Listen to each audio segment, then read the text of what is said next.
What is up, ladies and gentlemen? I am so excited you are here. We're gonna learn together. This is the Tarver Academy Summer Professional Development.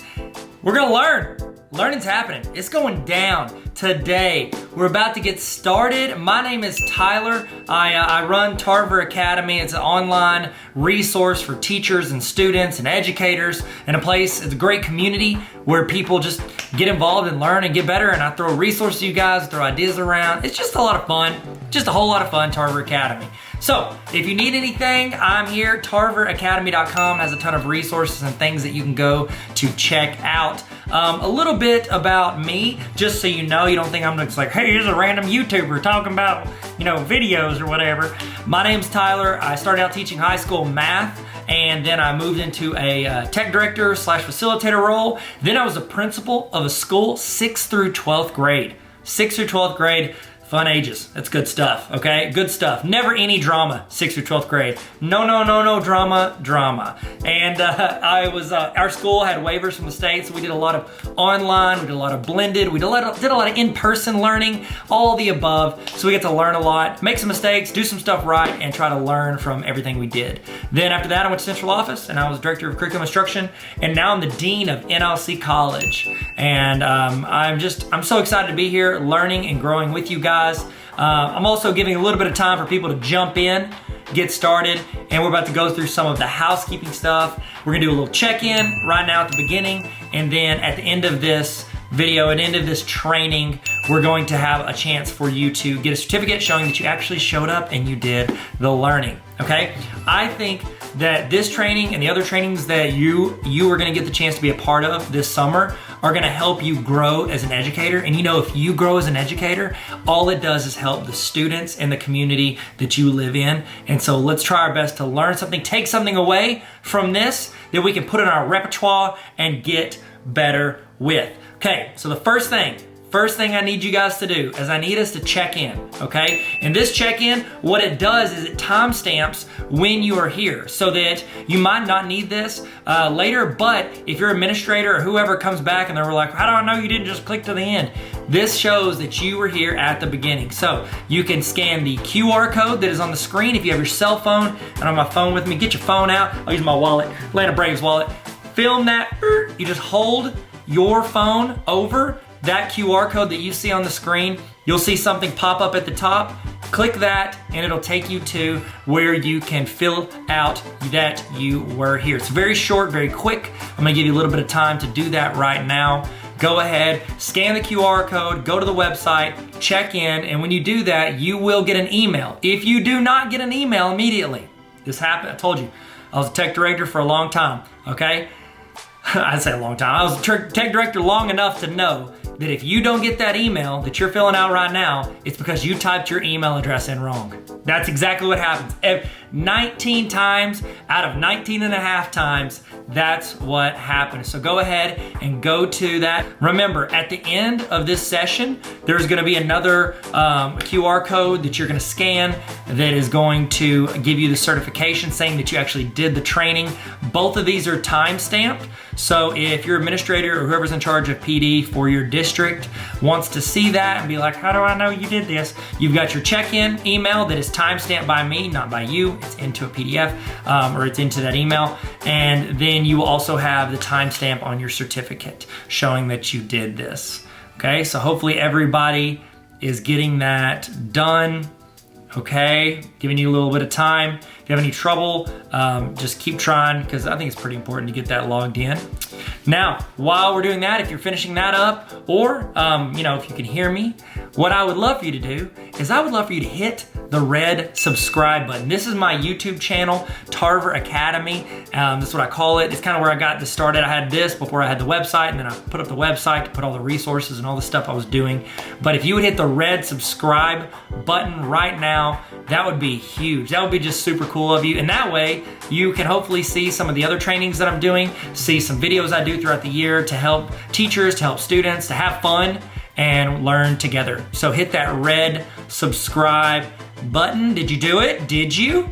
You get the like too, the little thumbs up. That's just YouTube etiquette. You hit the thumbs up. It's just really nice to do. So you want to hit the thumbs up button, you can.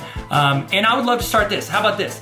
in the chat, okay? Because if you're watching this on my website, which is where you can watch it, that's fine. You're not gonna see the chat, but if you click and watch this on YouTube, you're gonna see a chat rolling on the side of the screen.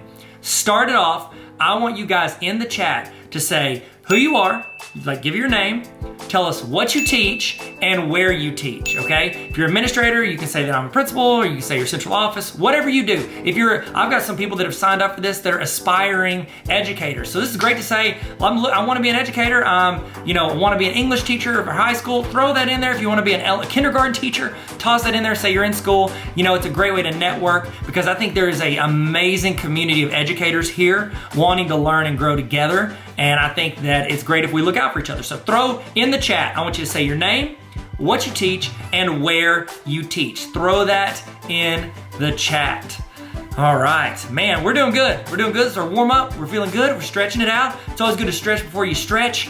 I don't know, I heard some friends say that, so I say it from time to time. Okay, next thing. This is another little thing. I've got one right here. So I've written a couple books. I've done Superheroes Need Sleep Too. This is a children's book. It's like a nap time book, so you don't have to read that. But this one I think is super relevant for you. This is the Baller Teacher Playbook, and in it I have like practical advice. It's 18 chapters. So the idea is that you could do this like once a week with your team for a full semester or every other week for a year and try to improve your teaching every week. I'm not doing this to sell it to you. I'm doing this to say I'm giving some of these away all summer to people that are participating in this. So if you want a chance to win one of these, or I think I probably got some other educator books. If you're like, I don't really want your book, Tyler, I got a ton of educator books. I'll send them to you. All you got to do, follow me on Instagram at Tyler Tarver. Follow me at Tyler Tarver on Instagram, and I'm gonna be giving these out throughout the summer. You might be the person I give it to. So follow me on Instagram, and then throw something in your Instagram story if you want, just to increase your chances of me seeing it. So I'm just gonna be clicking through. I see people follow on Instagram. I'm gonna throw out stuff to them. So random people get it. You might not, but you won't if you don't. So there we go. Y'all feeling good? Does everybody feel good? Everybody throw in the chat who they are, where they teach, what they teach. Okay, so to explain also what this is, you are watching, this is a live broadcast. So this is going as a YouTube premiere or a full-on live video. So one of the two. Either way, that chat is happening live. Everybody that jumps into this video at any point is gonna be watching it at the same time as you. So it's great to get in the chat and talk, discuss, ask questions, give input. If we ask a question in the video, you can type it in your notes, but you can also type it in the chat. You can copy paste from the chat. It's a great way for you to be a part of this live broadcast, okay? So if you have a Google Notes, if you have a notes document, if you wanna take notes by hand, I've got a template for notes if you want. It sent it to you whenever you filled out your email. It should have been on that page whenever you did your check-in at the beginning. If not, it's on like every PD page. I have my website, tarveracademy.com. Click on PD and you get a free notes template, or you can take notes in your own doc. However you want to do it, take notes, write down stuff that's relevant to you, and copy paste stuff that people put in the chat. There's gonna be people in the chat that are way smarter than me. And so I'd love for you to copy paste that into the notes, and you can take that and make your teaching game elevate. So next thing, while we're getting logged in, people are still jumping in here. They're still jumping in the video, giving you a few minutes to do that. We're also, if you want to watch these videos, because after this ends, it's going to be gone off of here. However, I'm going to be putting all of these trainings, all like 30 something trainings. I think it's over like 120 hours worth of trainings. I'm putting all of that for people that join what I call the Tarver Academy Honor Roll. It's a small group of educators who are trying to get better every week, and I send out weekly emails during the school year to where you're getting templates, you're getting resources, back to school starter kits, you're getting templates for Google Forms, trainings, PDs, tons of stuff every single week delivered to your inbox, and also you have access to all of these trainings. That is available if you go to tarveracademy.com/honor roll if you want to. I think it's a great decision. I think it's a great decision. Nobody's in here. Who am I talking to? I'm not talking to anybody. Okay, y'all feel good? Y'all ready to start? Y'all feel good? This is a little warm up. We'll explain what's going on. Everybody feel good? 1 to 10. Put in the chat how you feel today. Or give me this, how about this? Give me an emoji of how you're feeling today. That'd be better, 1 to 10, or give me an emoji. I'd love to see it. Or just give me a word. You're like, I don't want to do an emoji. Give me a word. How you feeling today? And let's get rolling. Remember, input in the chat, take notes, learn, grow. Welcome to the best professional development that you're gonna do. Not guaranteed, but it's an opinion, but it's also true, but it might be biased, but it's gonna be a great summer. It's gonna be a great training. Hope you guys learn something. Hope this adds you value that you can then bring to your students and make your school, your community, yourself better in some way. Guys, we're about to get started. Y'all excited? Y'all ready? We're about to do this. Let's get ready to learn and have fun. Tarver Academy. Let's go. Let's go. Hit it. Let's go. What is up, ladies and gentlemen? I'm so excited you are gonna get the chance to go through. I'm excited for you. I'm excited to be here with you. And what we're gonna be doing is we're gonna be going through podcasting for education. So everything I'm gonna talk about is geared towards that.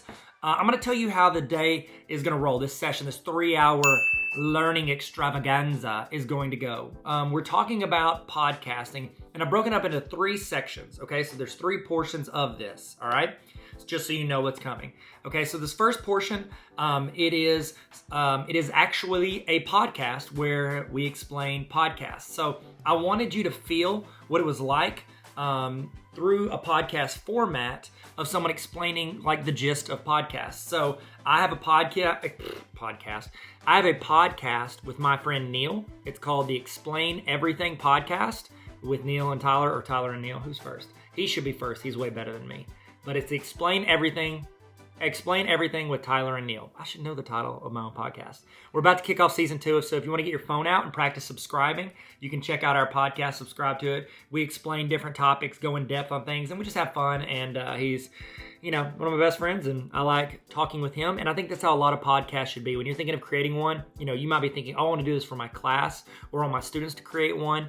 Or maybe you want to create one about something you're passionate about. That's awesome. What I would recommend is if you're doing that with a co-host, find somebody you already kind of flow with and enjoy being around, because that's what a podcast is. It's like the best podcasts are like we're hanging out with our friends and you're kicking it with them and you're having a conversation, and people that want to listen to that podcast, they either want to know about that information or they just want to feel like they're hanging out with a couple of their friends, having fun and chatting on a podcast. So it's the Explain Everything podcast with Tyler and Neil. And so this first section is going to be us. It was actually our first episode of the podcast. We've grown a lot. We got a lot cooler intro music now, but this was the first podcast we did together, and we explained podcasts. And so we take a little bit of time chatting. I want you to take notes, not just on like, oh wow, they said this, I didn't know that. We hopefully will say some stuff. We talk about our experiences with podcasts, but in the process, think of how the flow goes. Think of like, okay, I like this, I don't like this.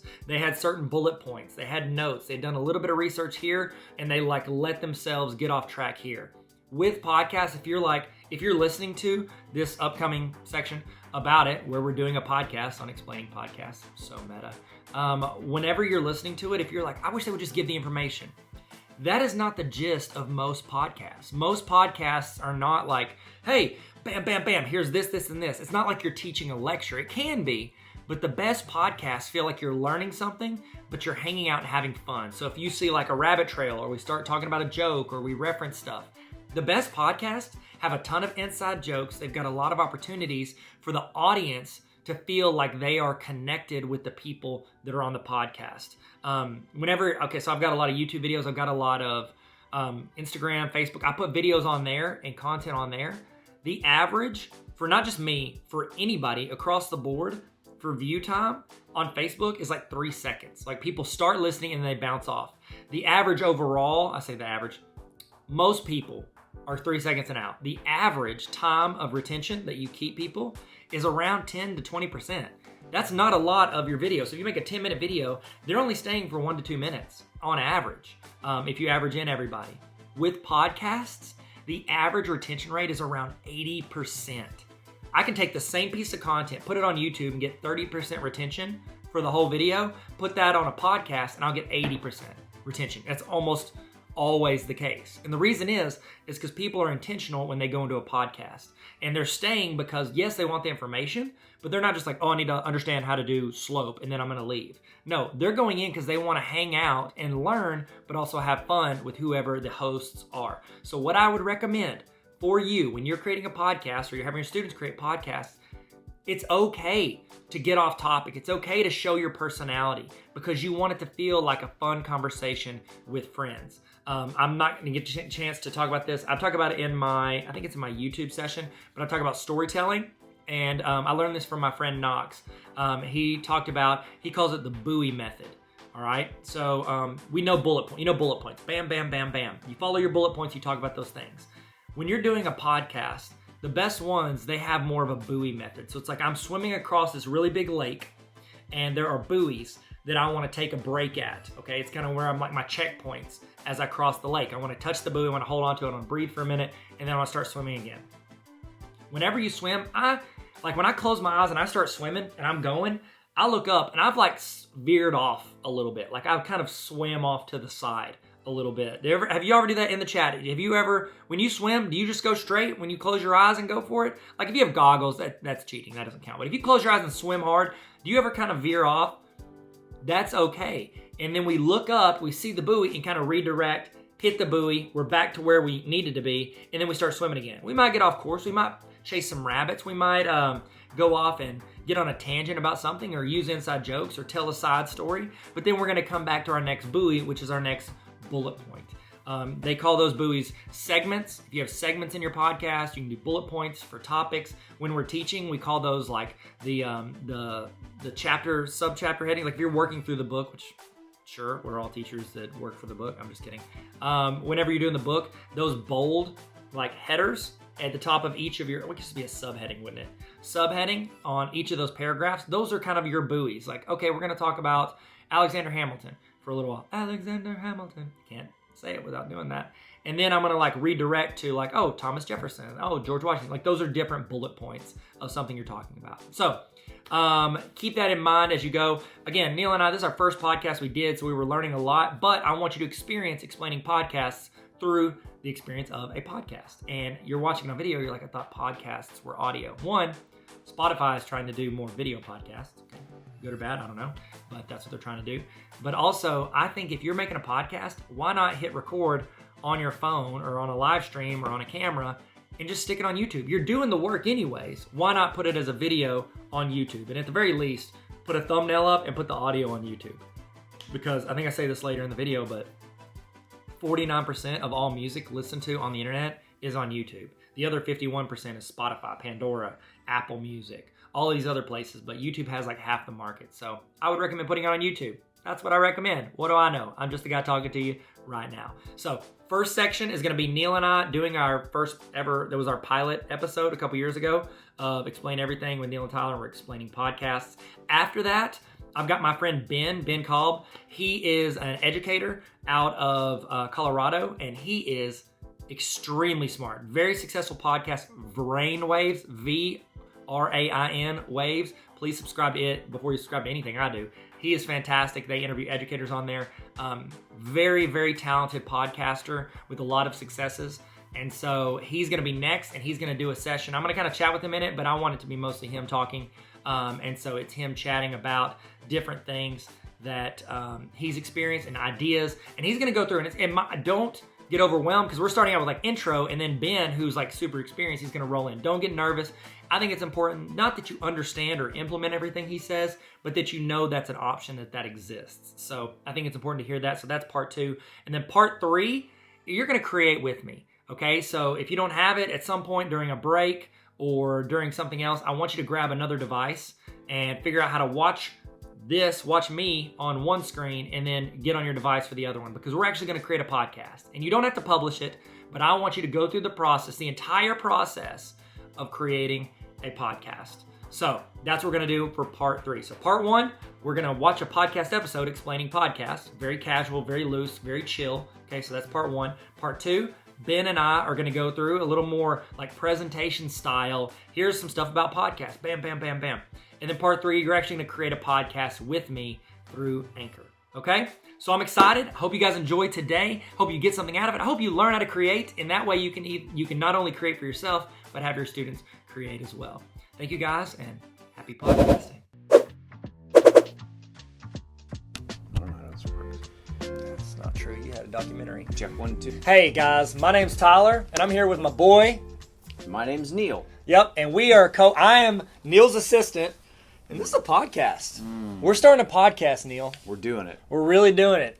We're really doing it. Welcome to the Explain Everything podcast with Neil and Tyler. Nope. He made me change the name. I did because it's actually Tyler and Neil. Yeah, and you can actually, it's fun because you can actually tell from our podcast cover art, it's a flipped photo because I put it as Neil and Tyler because Neil was first in the photo on the left, and that's how you read a book. Everybody knows T for Tyler comes before N for Neil. That's the alphabet 101. We're also going to explain the alphabet at some point. At some point. That's episode 2 or 100. Might do it for the 100th special. Good luck. Really tied together. If you stick around that long, oh my goodness. Oh my gosh. You finally done it. So, kind of the idea behind this podcast was I wanted to have an excuse to spend more time with Neil, and so I was like, hey, we do a podcast with me? And he's a good person, so he was like, yeah, sure. Mission accomplished. Yep.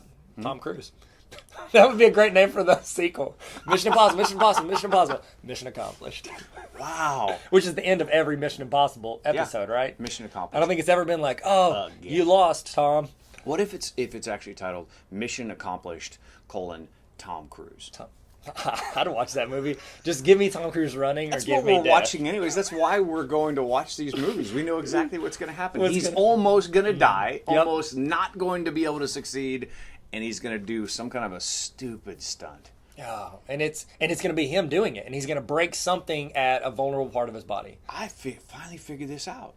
The reason why they have the budget to keep making these movies is because Tom knew years ago that if they didn't have to pay stunt doubles, the money they would save because stunt doubles him to expensive. Oh my gosh, the most expensive part of a movie, or paying the stunt doubles. Mm-hmm.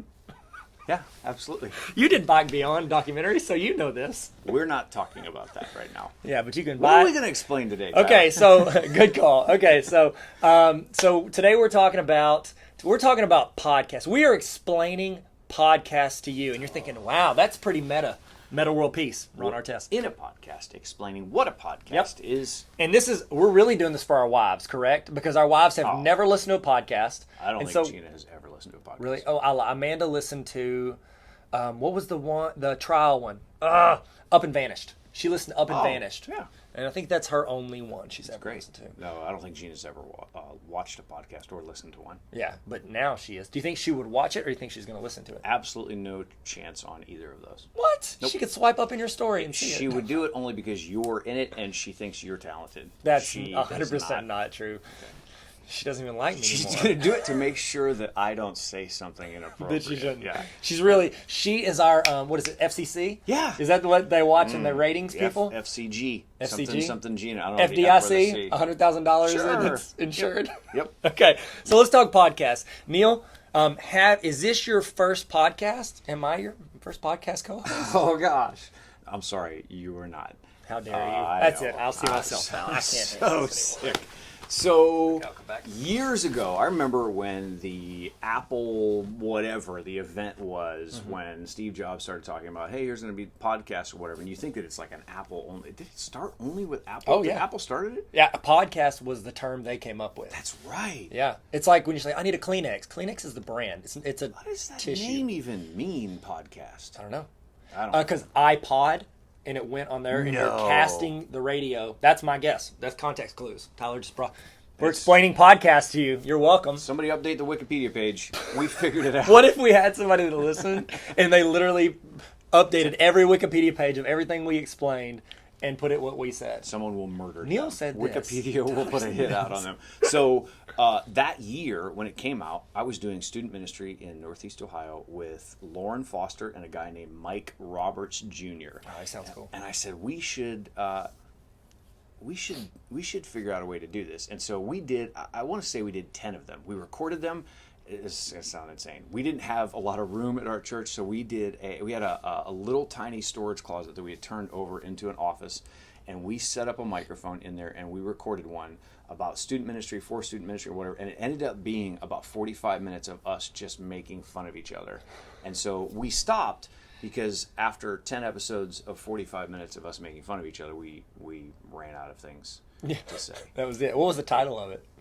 I don't even remember. Oh, so the student ministry at the time was named Refuge, and I think it had that in the title. I don't honestly know whatever happened. I think we got up to like 10 or 15 listeners, and we were like, we're crushing the game. Should we quit our jobs now? We did. So at the time, we didn't think that you could ever earn money off of it. We didn't think that it would be... you couldn't then.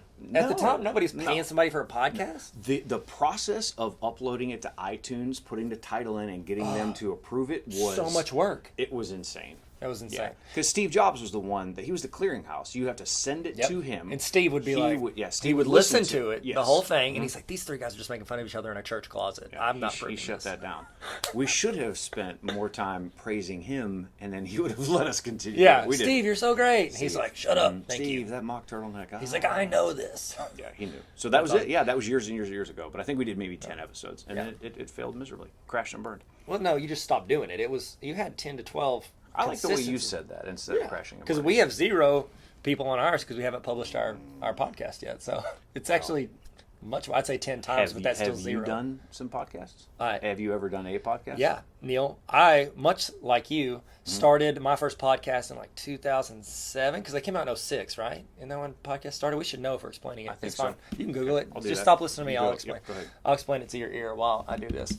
So I started one in 2007 or 8. I did an audio and video. I did a video podcast. That was the thing. You could put video podcasts in there. Don't even look at this. Podcasting, previously known as audio blogging, has its roots dated back to the 1980s. Oh my goodness. I wasn't even born yet. Me neither.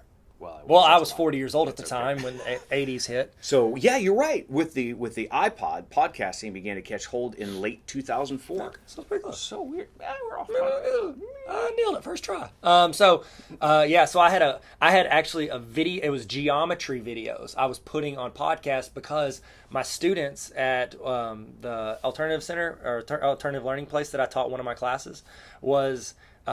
They were watching them on iPods with like the scrolly wheel. It was video iPods, and I was having to upload a chapter at a time so that they could watch it and work through it. Well, I was like, oh, this is awesome. So I made it. I had to make it. Do you remember iWeb? It was Apple's yes. You could make a website and publish the website through Apple. They don't do it anymore. They cut out iWeb and they cut out iDVD. But iWeb was the one. iDVD was incredible. Dude, iDVD, like I used to burn all those like wedding DVDs through that. Yeah. It was so great. And then they quit it and I called Apple because I was doing it through the school and we were trying to publish and I Put called Steve on Give the me line. Steve. I know he's listening to my podcast right now. Get Steve in here. Approve it, Steve.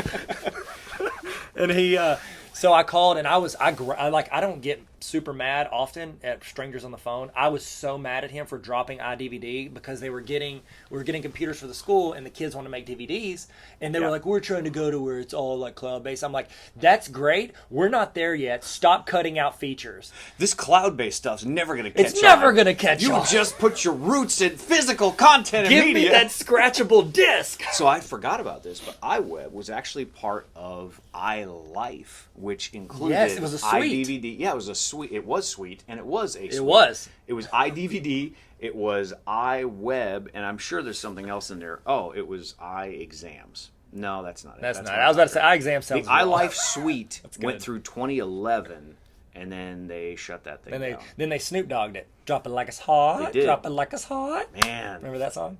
I had 3, this fun fact. Do you remember whenever, because right now everybody's cell phone's on vibrate. Nobody has a ringtone. Well, except my in-laws. Except for all of our in-laws. Oh my gosh. But remember back in like when it was was it Motorola? Not Motorola. It was notably the Motorola flip phones. You could set a ringtone. And the most important thing in your life was setting a song ringtone for each of your main callers, and then one for everyone else. Yeah, we all did it. And so mine, unconnected, for 3 different people in my life. My personal ringtone was Snoop Dogg's "Drop It Like It's Hot." Wow. Drop it like it's, and I'm like, do I play for that? They you. were like, I just think of you. So I don't know what they were trying to tell me, but maybe they were saying they were dropping me as a friend. Like it's hot. Like we're getting rid of this guy. He's done here, just like that podcast and Refuge podcast. Oh, it was done. No, and then like 6 or 7 years ago, I started a podcast called Talk Hugs, and I got our boy Brent Little made a graphic for it. It's like two hands. It's a really sick graphic. Did that, would interview people, and then it just spiraled into nothingness. Like it did well at first, and then and because I was interviewing people and I was getting their audience, but then I think I did like story time with Titus when he's like 3 and he's telling the story. I'm like, and then now looking back, I'm like, nobody would want to listen to me and my kid ramble about a make-believe story that didn't make sense. And I just put stuff up there. It had no structure. And so it's still there, but, and then, I did the courtesy laugh. I did that with 3 dudes that I met on the internet. That sounded weird, but they were all cool. Knox McCoy, who has a really successful podcast now called The Popcast. Check it out. It's way better than any of my podcasts, except for this one. Obviously, this is incredible. Yeah. Thanks, Knox. Thanks, Knox. And then there's Joseph Craven and Jared Hollier, and we did called the Courtesy Laugh. It was, I don't know, it's pretty fun. I love doing it. We would do one a week, and then that stopped, and now I've got... It's because Yoko broke up the band. Yeah, well, no, the new Beatles movie where the Beatles don't exist called Yesterday. Yeah. That guy broke it up. Man. Kareem Malik. He's from India. Yeah. Sure. Thanks, man. Stole all of our songs. Appreciate it. But yeah, did that. Now I have an education podcast and an NBA podcast. So I have some podcasts now. Yeah. But now this is the only one that matters. This is the only thing that matters in my life right now. So let me call Amanda. Amanda. Let me ask you. So call Amanda, tell her. Hey, call Amanda. Hey Amanda, just so you know, this podcast, Explain Everything with Neil and Tyler and Neil, is the only thing that matters. It's to me. the most important. I love you. Thing in my life. See you later. But you're great. Yeah, you're awesome. You're So it's crazy because with vlogging, with the popularity of YouTube and all that sort of thing, I have started to hear more and more and more that podcasts are like, are they increasing in popularity? Why do you think people are listening to them, or why do you think they're becoming popular now all of a sudden? I mean, it's 2050 right now, and all of a sudden now it's exciting. It's 2050. It's 2050. Isn't that what What year we're in right we're now? future casting? This is maybe you're watching this. What is that? 31 years in the future? Well, at least it's not 2032 because everybody knows what happens there. 2032. That's when the internet gets hacked and everybody's secret messages go out and we all lose our jobs. Yep.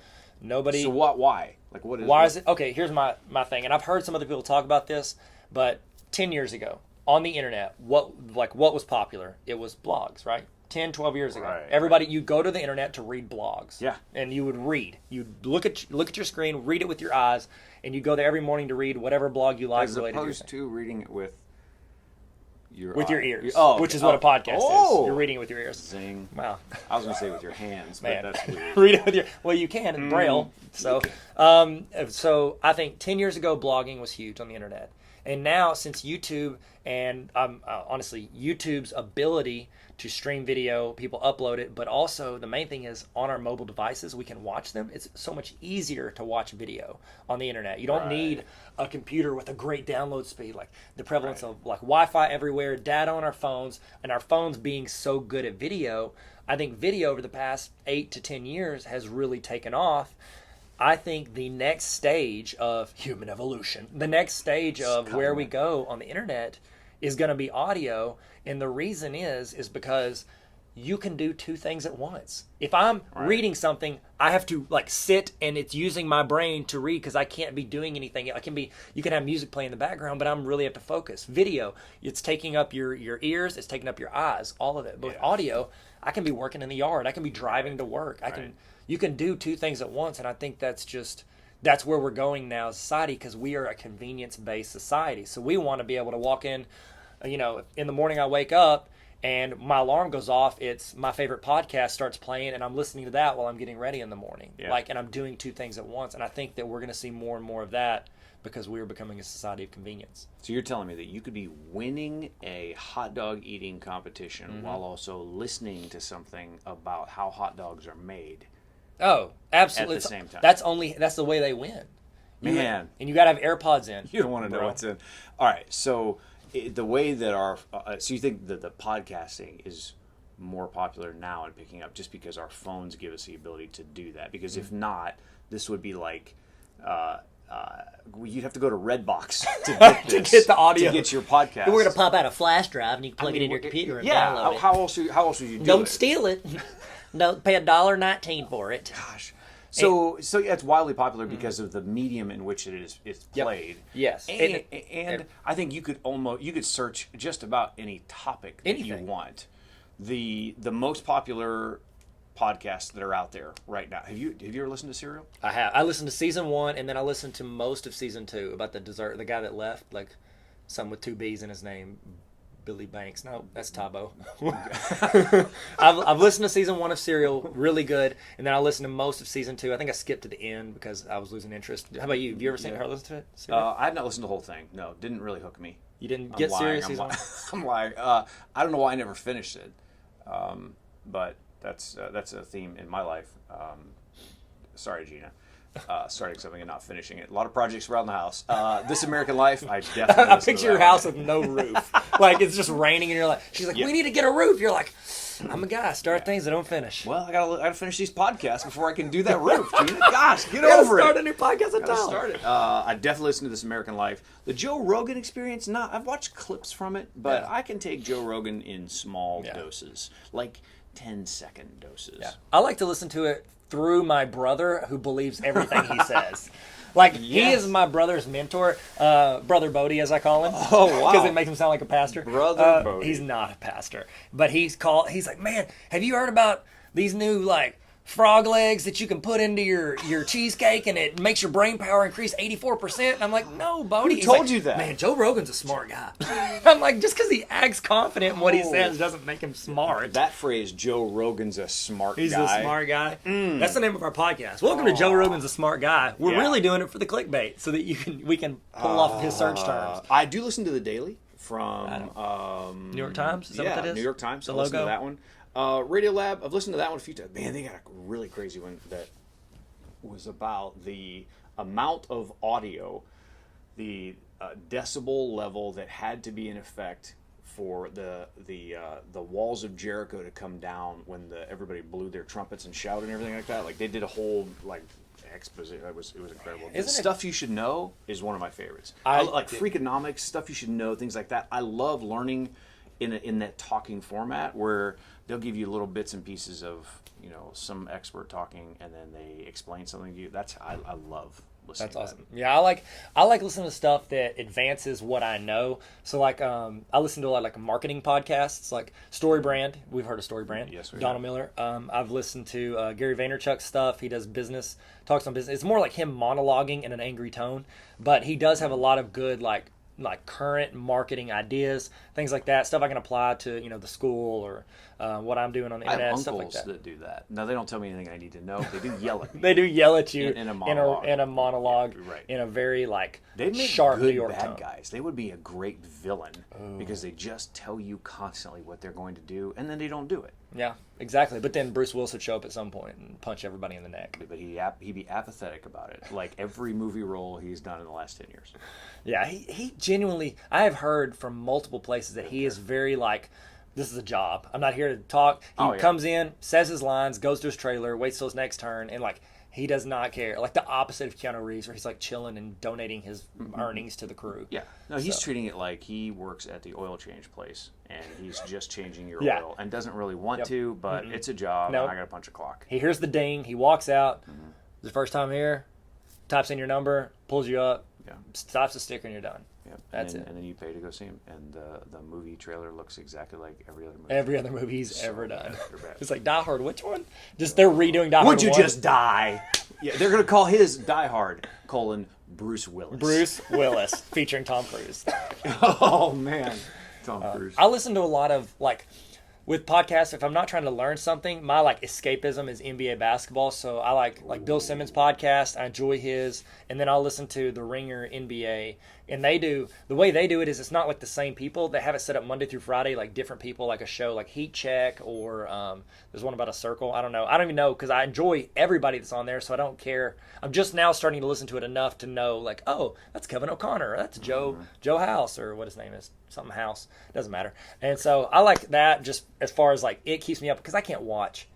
Time-wise, I can't watch NBA games. This is like recapping for me. So I enjoy recapping things with people that are experts or knowledgeable in their field because it saves me, they're essentially compressing 20 hours a week of basketball for me in a 30-minute time frame because I listen to it on time, speed it up. Yeah. If anybody's listening to us speed it up, Man. I'm sorry because I talk too fast. We and should I talk mumble. in a lower tone so that when we do speed it up, it's going to be incredible. So speaking of experts in their field, we are going to do this podcast because we are experts actually in every field. Everything. So Tyler and Neil explain everything. We are going to podcast about what topics? Let's just go back and forth, rapid fire. Rapid fire. Talk about the topics that we are going to cover. Okay, pizza crust. Well, chicken wings and how they're made. Tall people. Midgets. Things that smell like cheese. You just bounced like, what if everything you, because I don't even know what you said on the first one. I'm not thinking of you. I'm thinking of what's my next thing. But that phrase, I'm not thinking of you, is exactly what you can expect from the rest of this podcast. Yep. I'm not thinking of you. Are we still Navy pilots. Navy. What if I just rip off of things that are Navy, dark blue? Wow. Deep blue sea. Yeah, absolutely. Pop culture. Samuel L. Jackson's accent. Does he have an accent? Or lack thereof. Oh, yeah, see? Exactly, yeah. Good time. Australians and why you can't trust them. Well, men's leggings. Sorry. That was so dumb. Again. The history of Saturday Night Live. The best way to give a high five. The reason why Saturdays exist. Yeah, lungs. I thought of that one. I breathed in because I went, oh, Tyler, think of a topic. Lungs. You got me. So we're going to hit topics. We obviously will field any that you guys have. You're like, oh, talk about this. We're like, of course we know about that thing that you thought of. What's weird is, as young as Tyler and I are, we 12. are experts on every one of these categories. Yep. And even if we don't know enough about it, we'll Google it while we're recording. Yep. And we'll figure everything out based off of the internet. Yeah, exactly. We'll explain what the internet is. That was the title of one of the podcasts I wanted to start. It know was. that. I do It's called know that. Explain the Internet. Mm-hmm. But we're doing it. We called it Neil and Tyler Explain Everything instead. Because it's Can we do an entire episode on why Tyler has to pee so much? Yeah, I think we have to because that's what people want to know. I've seen a doctor about it. He said, you just drink a lot of water, bro. Man, so hydrated. It's so much. And I was going to start telling you why I think, but we're saving that for the restroom I will episode. tell you, though, spoiler alert, for that episode, Tyler won't be here for half of it because he'll have had to go. I have to go to the restroom. Urinate. Yeah, urinate, everybody. Urinate, yep. All right, well, thank you guys so much for joining us for the inaugural episode. Man. Of Tyler and Neil. Hey, this is a huge crowd. Largest crowd at crowd this in inauguration that you've ever seen. We've got video proof of all the millions of people behind us, so you can check it. Yep. If anybody says different, then they're liars, and then we'll cycle through our spokesman every few months. Wow. Sarah Huckabee Sanders just resigned, didn't she? Mm-hmm. Yep. Or stepped down, or is going to write a book. That's what they all do, right? They go in, they have a job like that in the public eye, they leave, and then they write a book and go on a tour, and that's the rest of their life. Their tour ends in jail, by the way. Oh, wow. Going straight to jail. I like Spicer. He was Man. nice. He was always sweaty, and he made some great SNL content.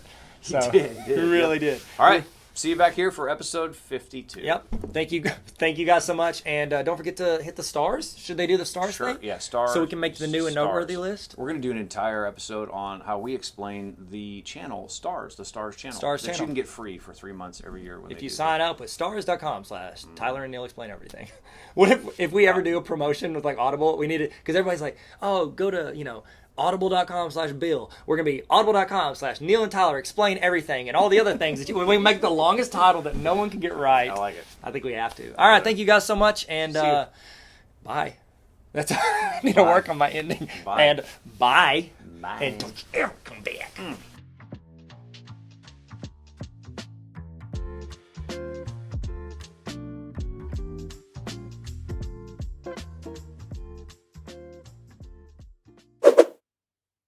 Okay, so that was a chill segment. That was, I'd say, of all the sessions I'm doing this summer, when I toss in stuff like that, that's super chill. It's okay, I can just sit back, relax, and watch. I might take a little notes, but it's mostly me just enjoying the time here with you guys. And so I hope that you enjoyed that podcast. Don't forget to subscribe. Tyler and Neil Explain Everything. It's on anywhere podcasts are sold for free. So, whatever. Also, if you're on this YouTube channel, we upload some that are applicable, most of them, to this YouTube channel when we do video. So, and we're jumping back into season 2, so I'm excited about that. Stop promoting yourself, Tyler. Okay, I'm not. It's free. It's whatever. I just hope you like it. Now, for this next section, this is where Ben and I are going to chat about different things with podcasting. PodSave Education is what he called it. PodSave America, that's the podcast. Pod Save Education. And we're going to talk through, and it's going to be kind of heavy hitting, kind of fast. It's okay. You can take some notes. If you see anything that jumps out to you, take some notes on it. In the chat, please be active. Throw out some ideas, thoughts, anything you want. If you could, go check out Ben on social media. He's a great dude, and I want to thank him for spending his time learning, helping us learn, but also growing with us as we go. So coming up is Ben. Then after that, you're creating a podcast with me. So first, me and Ben. Then next, Ben and me. And then next, after that, we're going to create together. So let's go. Welcome, Ben. Ben, let's learn. What is up, ladies and gentlemen? Thank you so much for joining us for this session. This one, we're talking about podcasts and how you can incorporate it into your school, your classroom, and I am so honored that I get the chance to introduce you to my great friend, Ben. He is the Colorado, much more talented, taller, faster, stronger version of me, and I love this dude. I met him at the Apple Distinguished Educator, which obviously he became one before I did, obviously. And we met there, hit it off, and we did a couple episodes of a show called Recap the Chat together. And then after that, we stopped because we were like, you know what? Let's do something big. And before we did that, we decided to do this podcast. Not this podcast, this session for you on podcasts. But now I'm excited to introduce you to him. And Ben, I'm going to stop talking because I want to hear what you have to say. So go for it. Yo, what's up? It's Tyler Tarver from Tarver Academy. Hey, like and subscribe. Like and subscribe on YouTube. What's up, guys? I'm Ben. I am so pumped. I just love any opportunity I have to work with Tyler. We've talked for a long time about how we wanted to do a podcast. I am the host of a podcast here in my district that has had several big name authors on it that is used for professional development across the country and across the globe, really. And so I just see so much power in this medium for you as a teacher, but also as a tool for your students to show what they know in new and novel, awesome ways. So we are pumped to dive in to this session with y'all.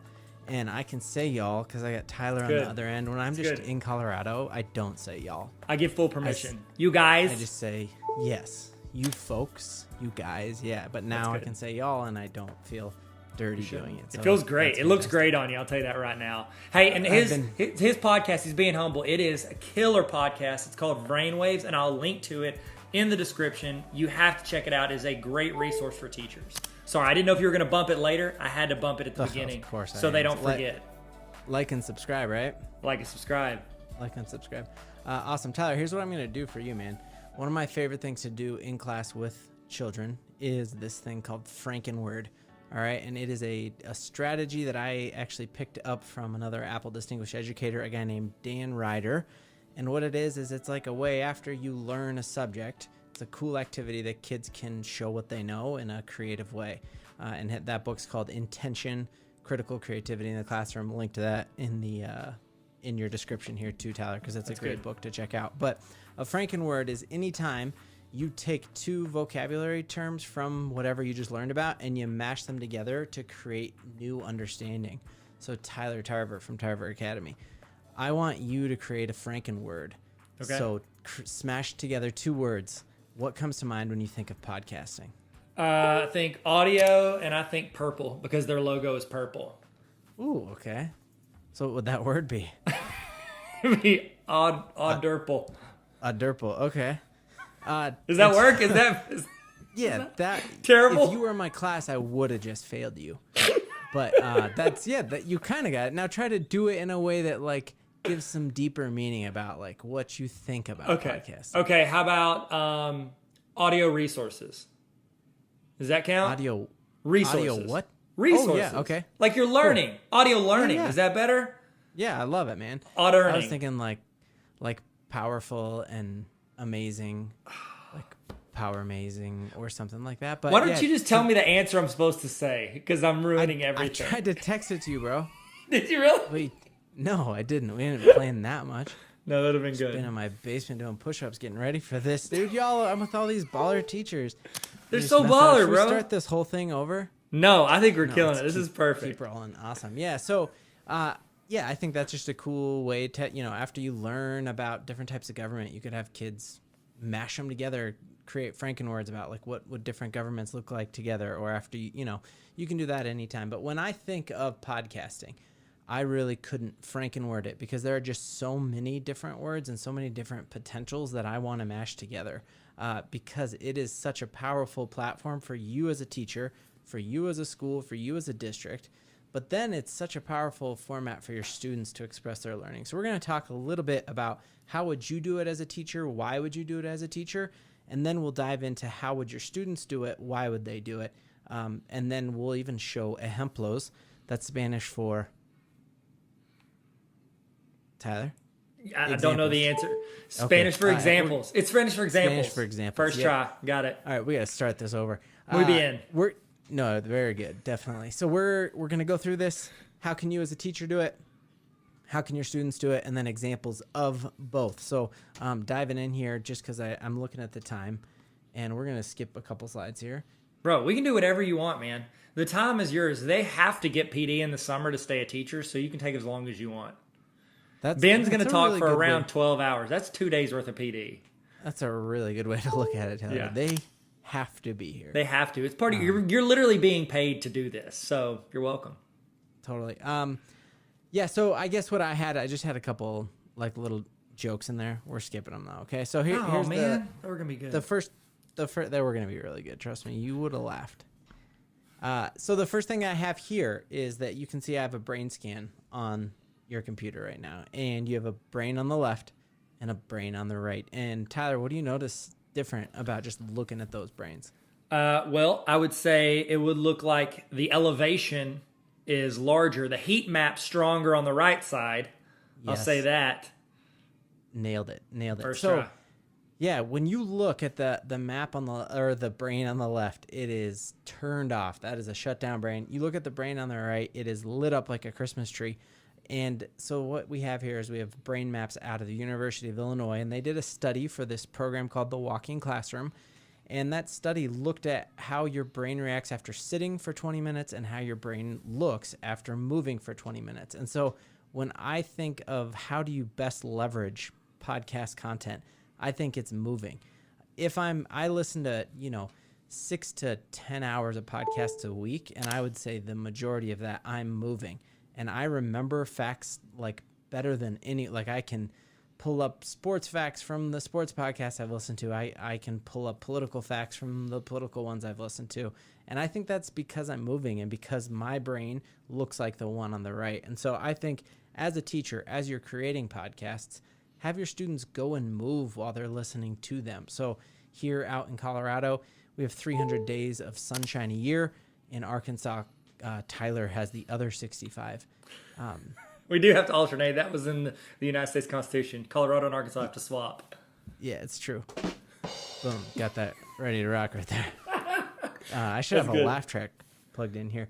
That's good. But so oftentimes, like I can think of dozens of teachers here in my district who will record a quick voice memo with the stuff that they used to lecture through, where their students would be that brain on the left, and have them go walk the halls of their classroom in the winter, walk the track of their school in the summer, and get that content, but also get their brains engaged. So I think as we are moving more towards this like holistic body thing, and we know that a healthy body helps have a healthy mind, podcasting is the great like format to plug in that way for sure.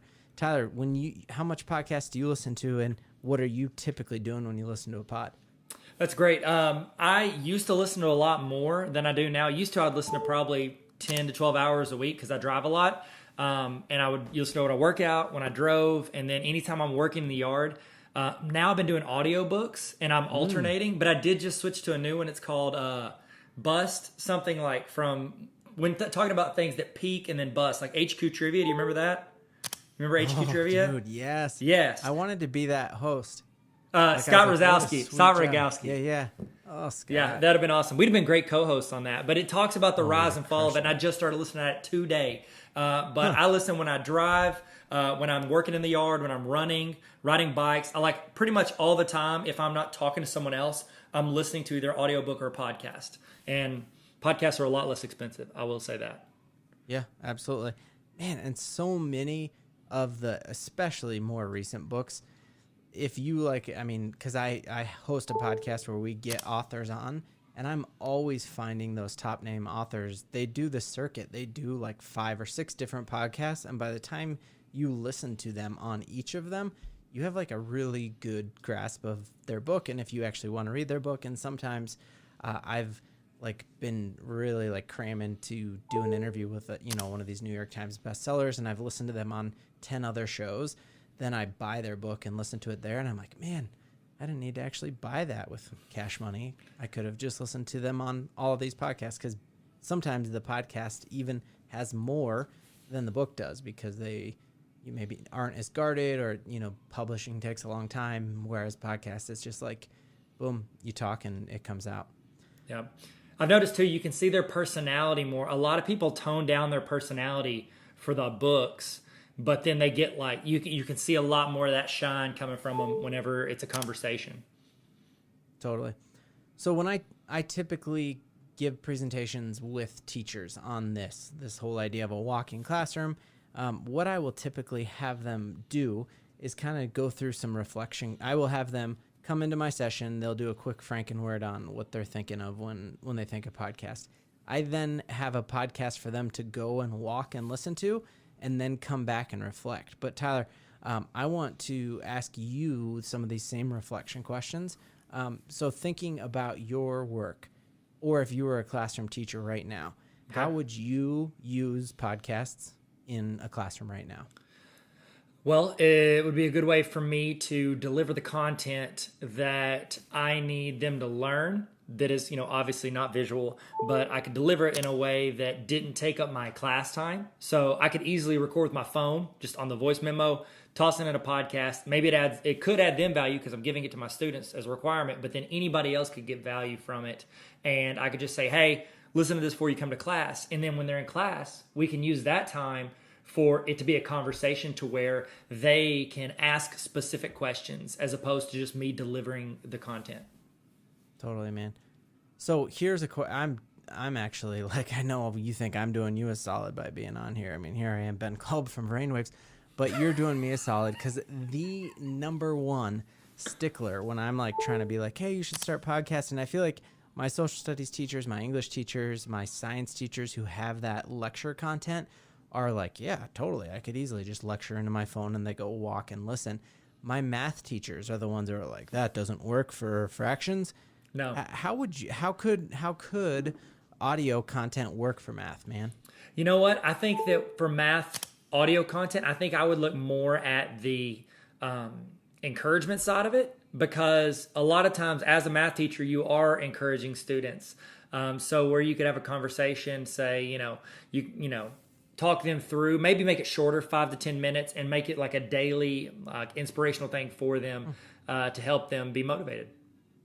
So kind of like the mindset of it. Yes. Less so like, here's how you would graph a polynomial. And here's why it's useful. Like, this is why you need to learn that's Pythagorean theorem, is to make a ramp, and then you could tell a story about a time when it came in handy. Because I got that all the time in the math classes. When do I ever use this in real life? And I'd always go, well, I use it every day. But that's because I taught math. But they would never use most of that stuff.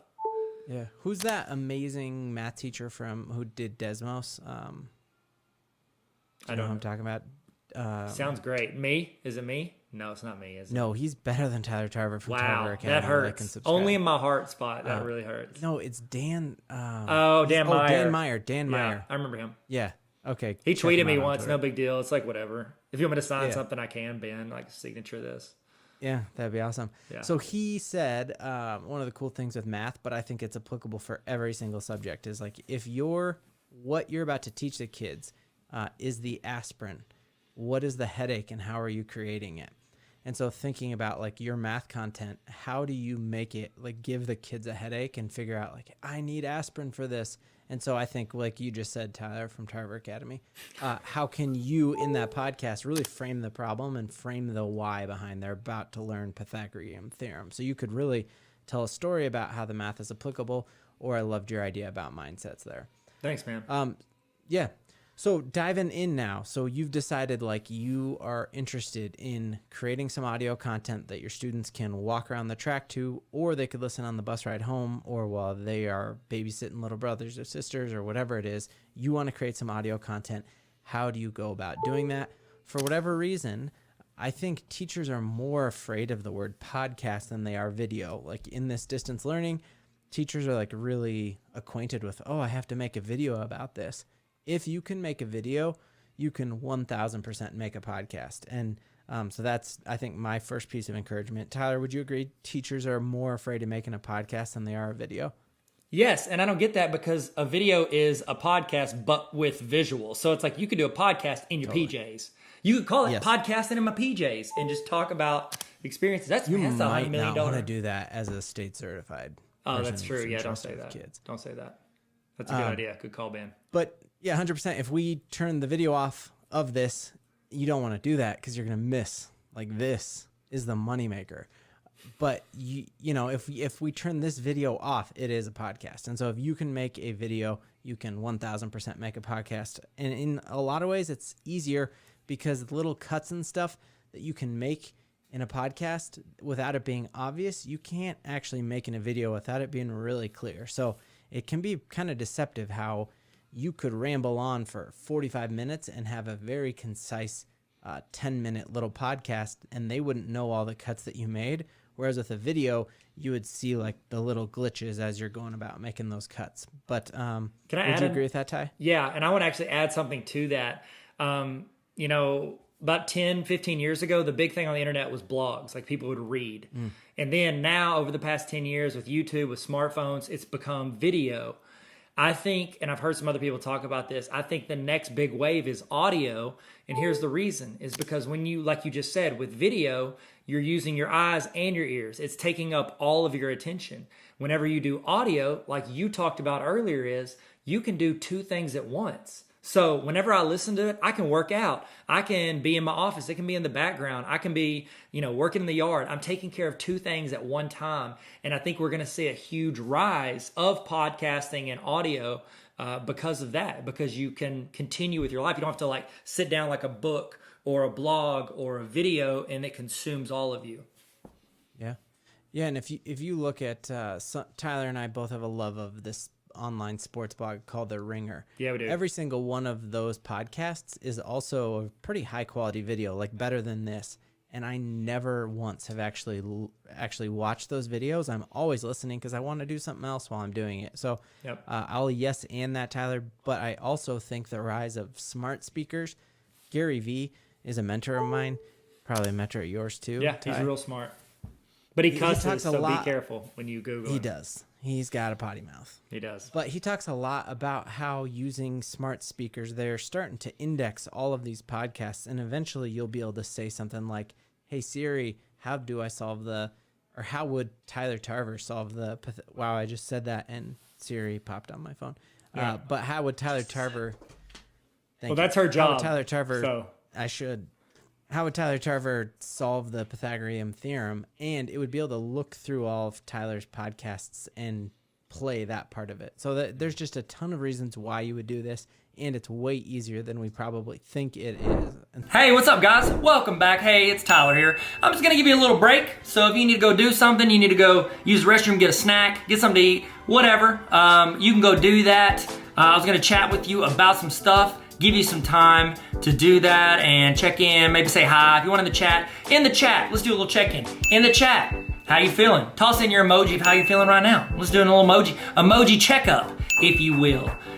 So while you're doing that, I do want to give, you know what? I spent a lot of time writing this book, and I genuinely think this book is going to help you in your classroom. It's gonna inspire you more than anything.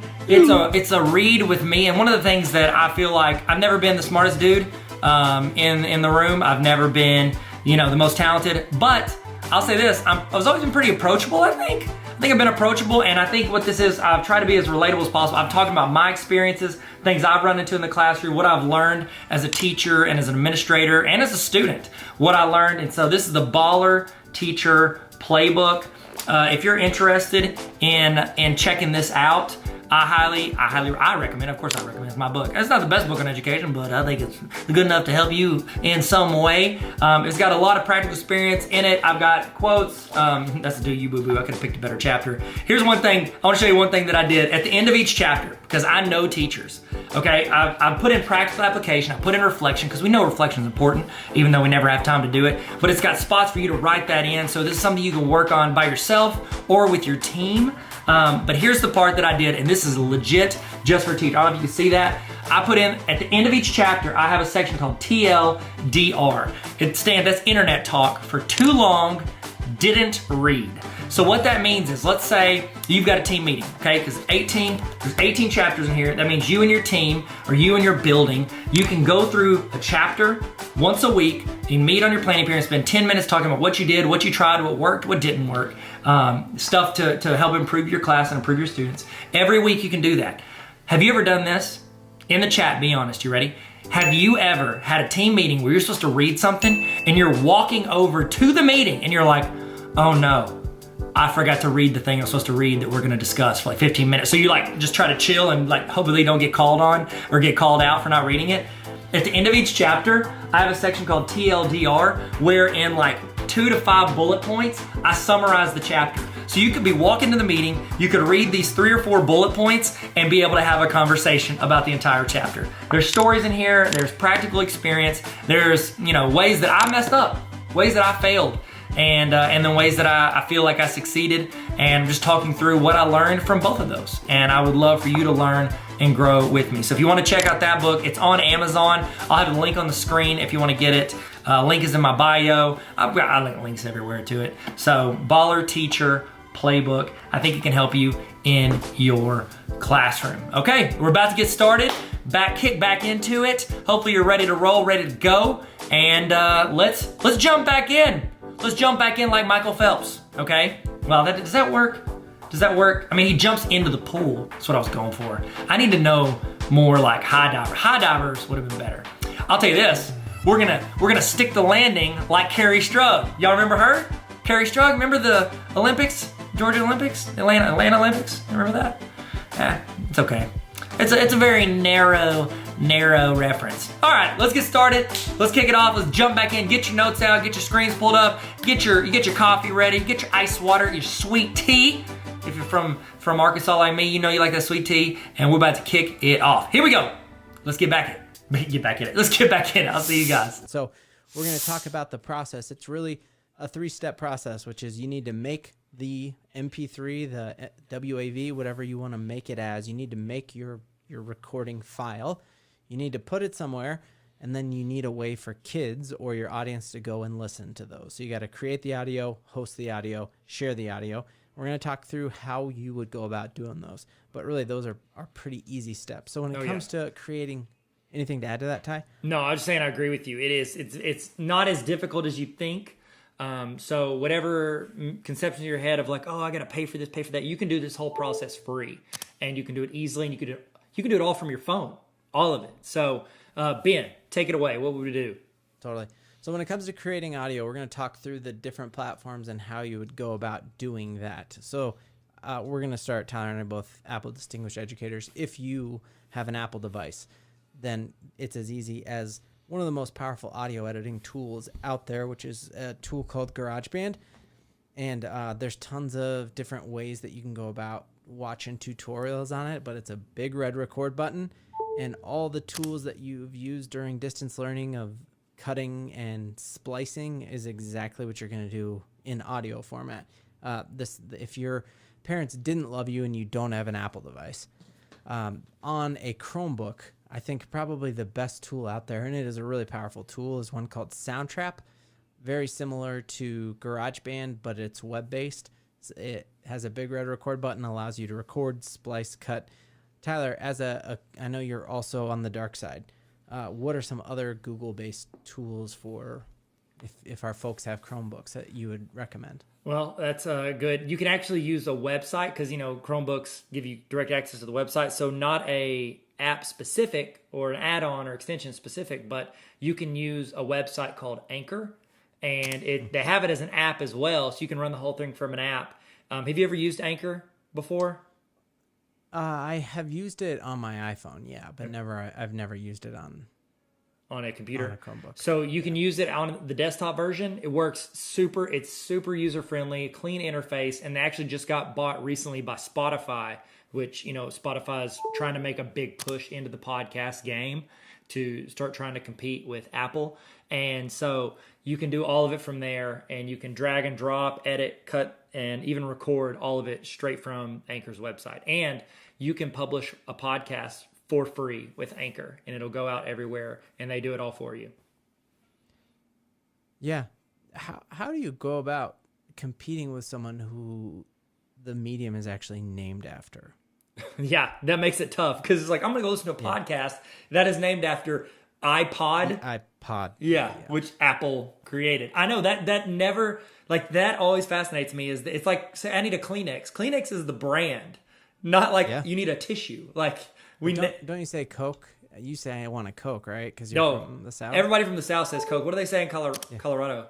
We say like pop or Give me a soda. or Give me one of them Aquafina, sodas. or like we say Aquafina or other healthy things because we have 300 days of sunshine and all we do is That's right. So you need to stay hydrated. That's good. We're just in the dark out here. Or the Alaska of the South. That's what they call Arkansas. Do they really say that? No. Well, they'll both start with A. We're both really easy to get to when you have to sort by state, when you're filling out a form online. Yeah. So that's pretty convenient. Yeah. We're the fourth one, which is really convenient. That's congrats to that. Yeah, you have to roll down to the seas over there. So a couple questions I have, and we can cut this out or whatever. But when it comes to Anchor, who actually owns? That's been the one. If you make it big, right? Like you become the next Joe Rogan, and you've housed or launched your career, or on the next Anchor. Brainwaves. Right. Exactly. What ends up happening with that? That would be my only concern. I've heard great things about Anchor. If it's something that isn't going to blow up. And but they do own the content and could put ads in front of it if you ever got to the point where you had millions of listeners. But I think at that point you have other like opportunities and problems, and so you can worry about it then. Is that kind of your advice with that? Yeah, I almost brought that up earlier, but I want to slow your roll. That is one of the things that people talk about with Anchor. If you host with Anchor, they own essentially your podcast. Now, you're not paying for it. It's free, and they don't charge you for it, and they're not making money on you. And you can choose to put ads for Anchor into the podcast. So you can like drag and drop. And I think for every for every 1,000 listens you get that hear the ad for Anchor, you get $15. So it's a way to make money if you get a ton on there. And it's a really easy way to do that. However, and you can opt out of that, but they do own it. So I had a podcast on Anchor. It was actually a basketball podcast. And I wanted to switch it over because I started paying for a service called Transistor. It's like $20 a month. And I could host multiple podcasts because I have 4 or 5 podcasts. And so I wanted to shift it over with the other ones. And it was a little bit of a hassle to get it switched over because Apple saw Anchor as the owner. And so they had I put in a bunch of requests, and then they finally shifted everything over, and it finally got located on Transistor. Now I own on Transistor. I'm the owner of it. And they even actually they'll submit to Spotify. You can have Transistor automatically go to YouTube with like a graphic. You can push it all those places. The only one they don't push for you automatically is Apple because they want you to continue to own it. And so that's a great question, Ben. Wow, your head's up, man. You're pretty heads up. I know. I'm pretty thorough here. So yeah, this is all, we're going to get into the hosting here in one second. But yeah, totally that beware. If you're afraid, or if you hope someday that you get millions of listeners, you might want to choose a host that you actually pay for so that you own it. I have had a quick story of just a friend who hosted a podcast on Anchor, and for whatever reason, he had one of the keywords that ended up like trending, and so he ended up having like hundreds of thousands of listens on his podcast. Wow. And they inserted ads into his podcast, and it wasn't ads for something that he would have ever condoned, and he didn't get the money for it. But if you're just hoping to hit your school community, they're not going to add ads to it, and there's no need to fret about that. But if you hope to be the next Tyler Tarver of Tarver Academy, like and subscribe, you might want to choose a different service. Next tool when it comes to creating audio is if you are on a Windows machine. Actually, the first audio editor I ever learned on is a really cool desktop-based piece of software that's free called Audacity. and it is a very powerful baseline tool there. There's not tons of plugins for different instruments and stuff, but when it comes to voice recording and editing, Audacity is a great program there.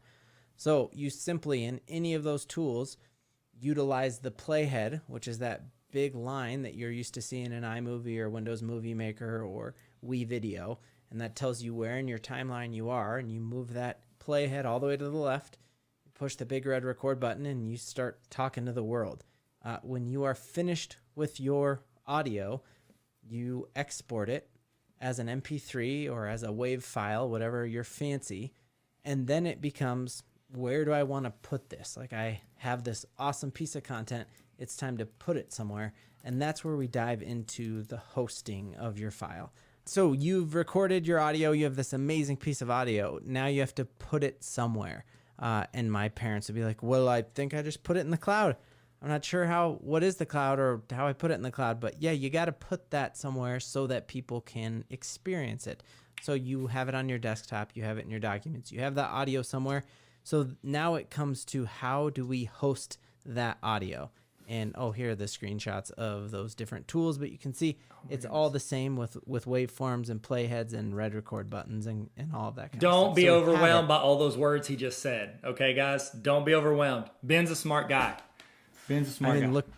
Look at me. Look at him.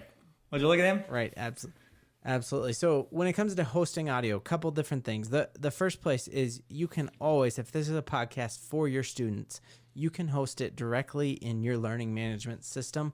If you use Google Classroom, if you use Schoology, if you use Edmodo, all of those things house audio recordings and have a really good player that will load when you're on Wi-Fi and keep playing when they go off. And so a lot of our teachers who make podcasts put their MP3s just directly in Schoology. A kid loads it in the classroom and they're walking the track where there's no Wi-Fi.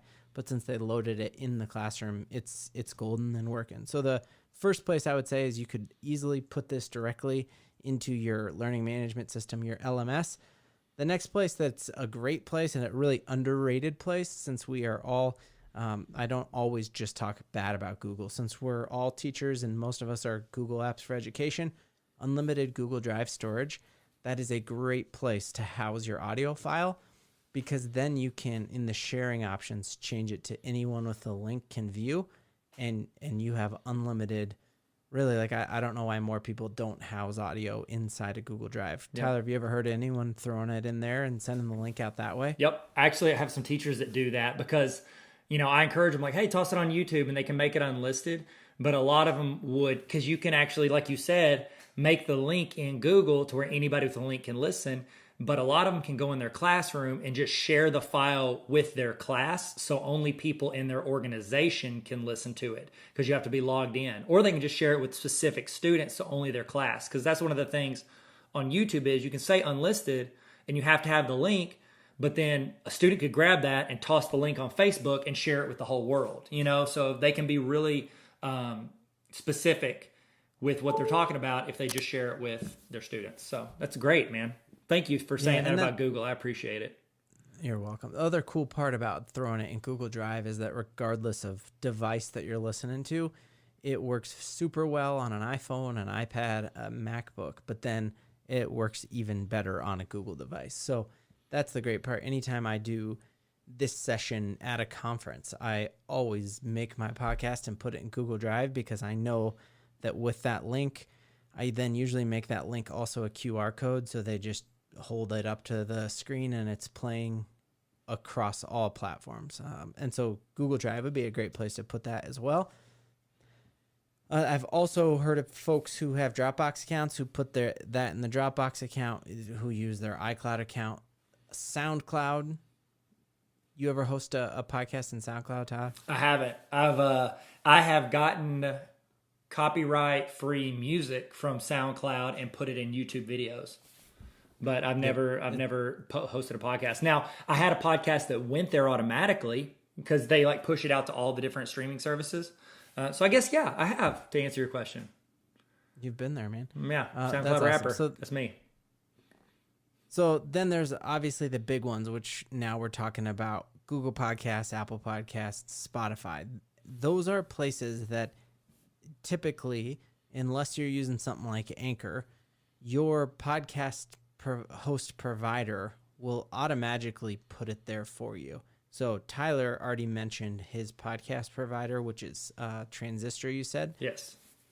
What are some other ones you've used? I've used Libsyn was the first one I ever used, and I liked it a lot, but it was very, like, their interface was super kind of industrial looking, a little bit older looking. Looked like it was something out of like the early, the late 1999-ishes. I don't know why I got specific on the year there, but then Well, go ahead. Libsyn is the original podcast provider, also the biggest, and also the most expensive. So Yeah. I used Libsyn a long time ago. It's incredible, but it's probably overkill. That's Serial uses Libsyn, Joe Rogan uses Libsyn, The Ringer, Tim Ferriss, all the big shows use Libsyn. So that's the best, the most reliable, as a 99.9% uptime, but also the most expensive. Yeah. Yeah. And then I switched over. I did Anchor. I used that for a little bit. And then I switched over Transistor. I've kind of loved Transistor, to be honest with you. It's my favorite of all the ones I've used. How about you? Which ones do you use or have you used?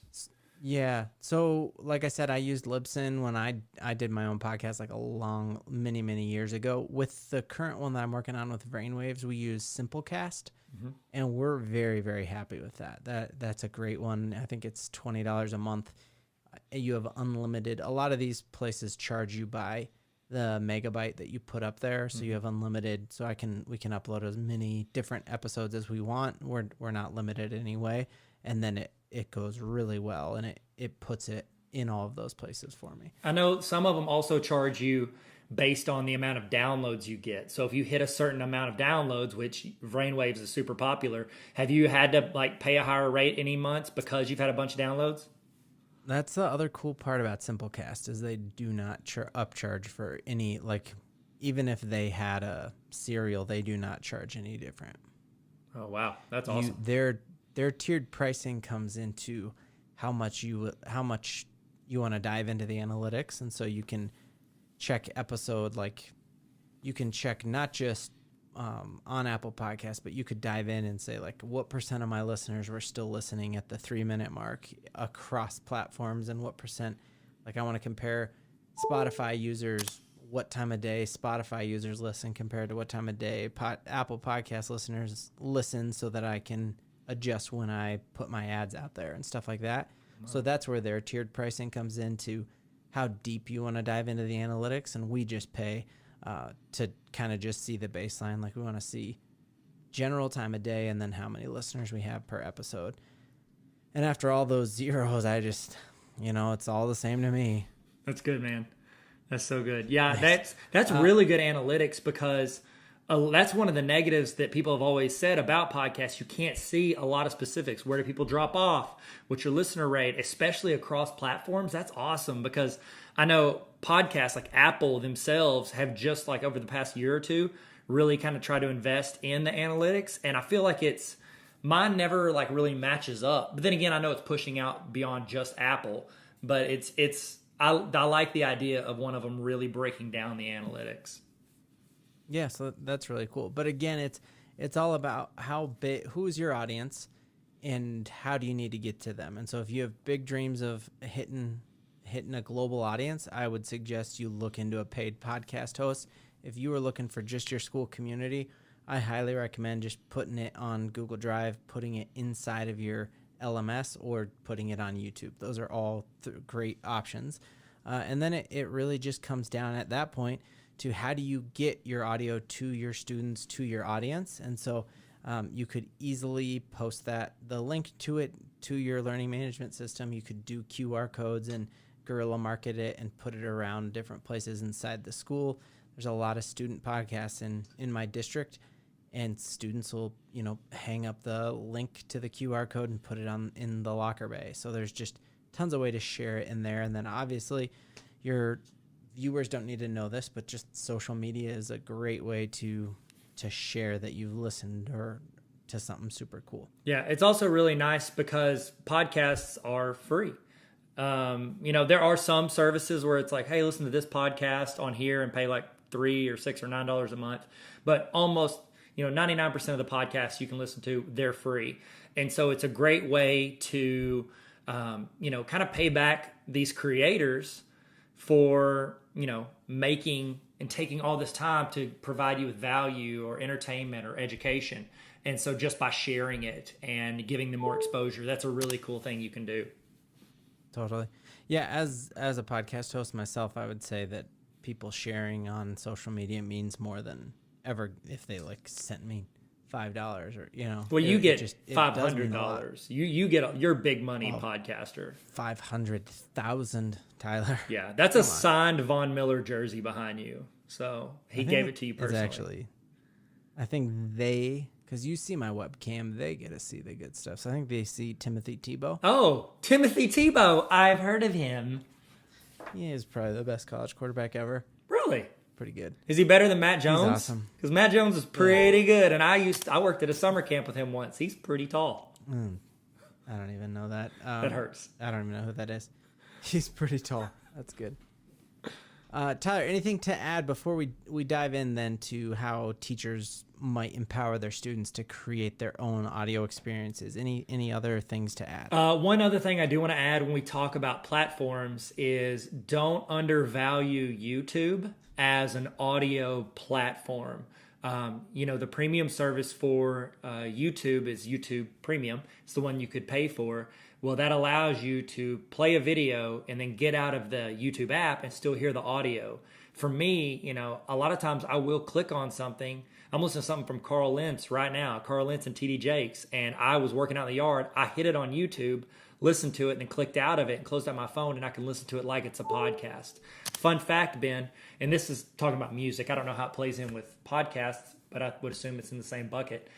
Of all the music listened to or streamed on the internet, Apple, Pandora, Spotify, everything, 49% of all music is on YouTube.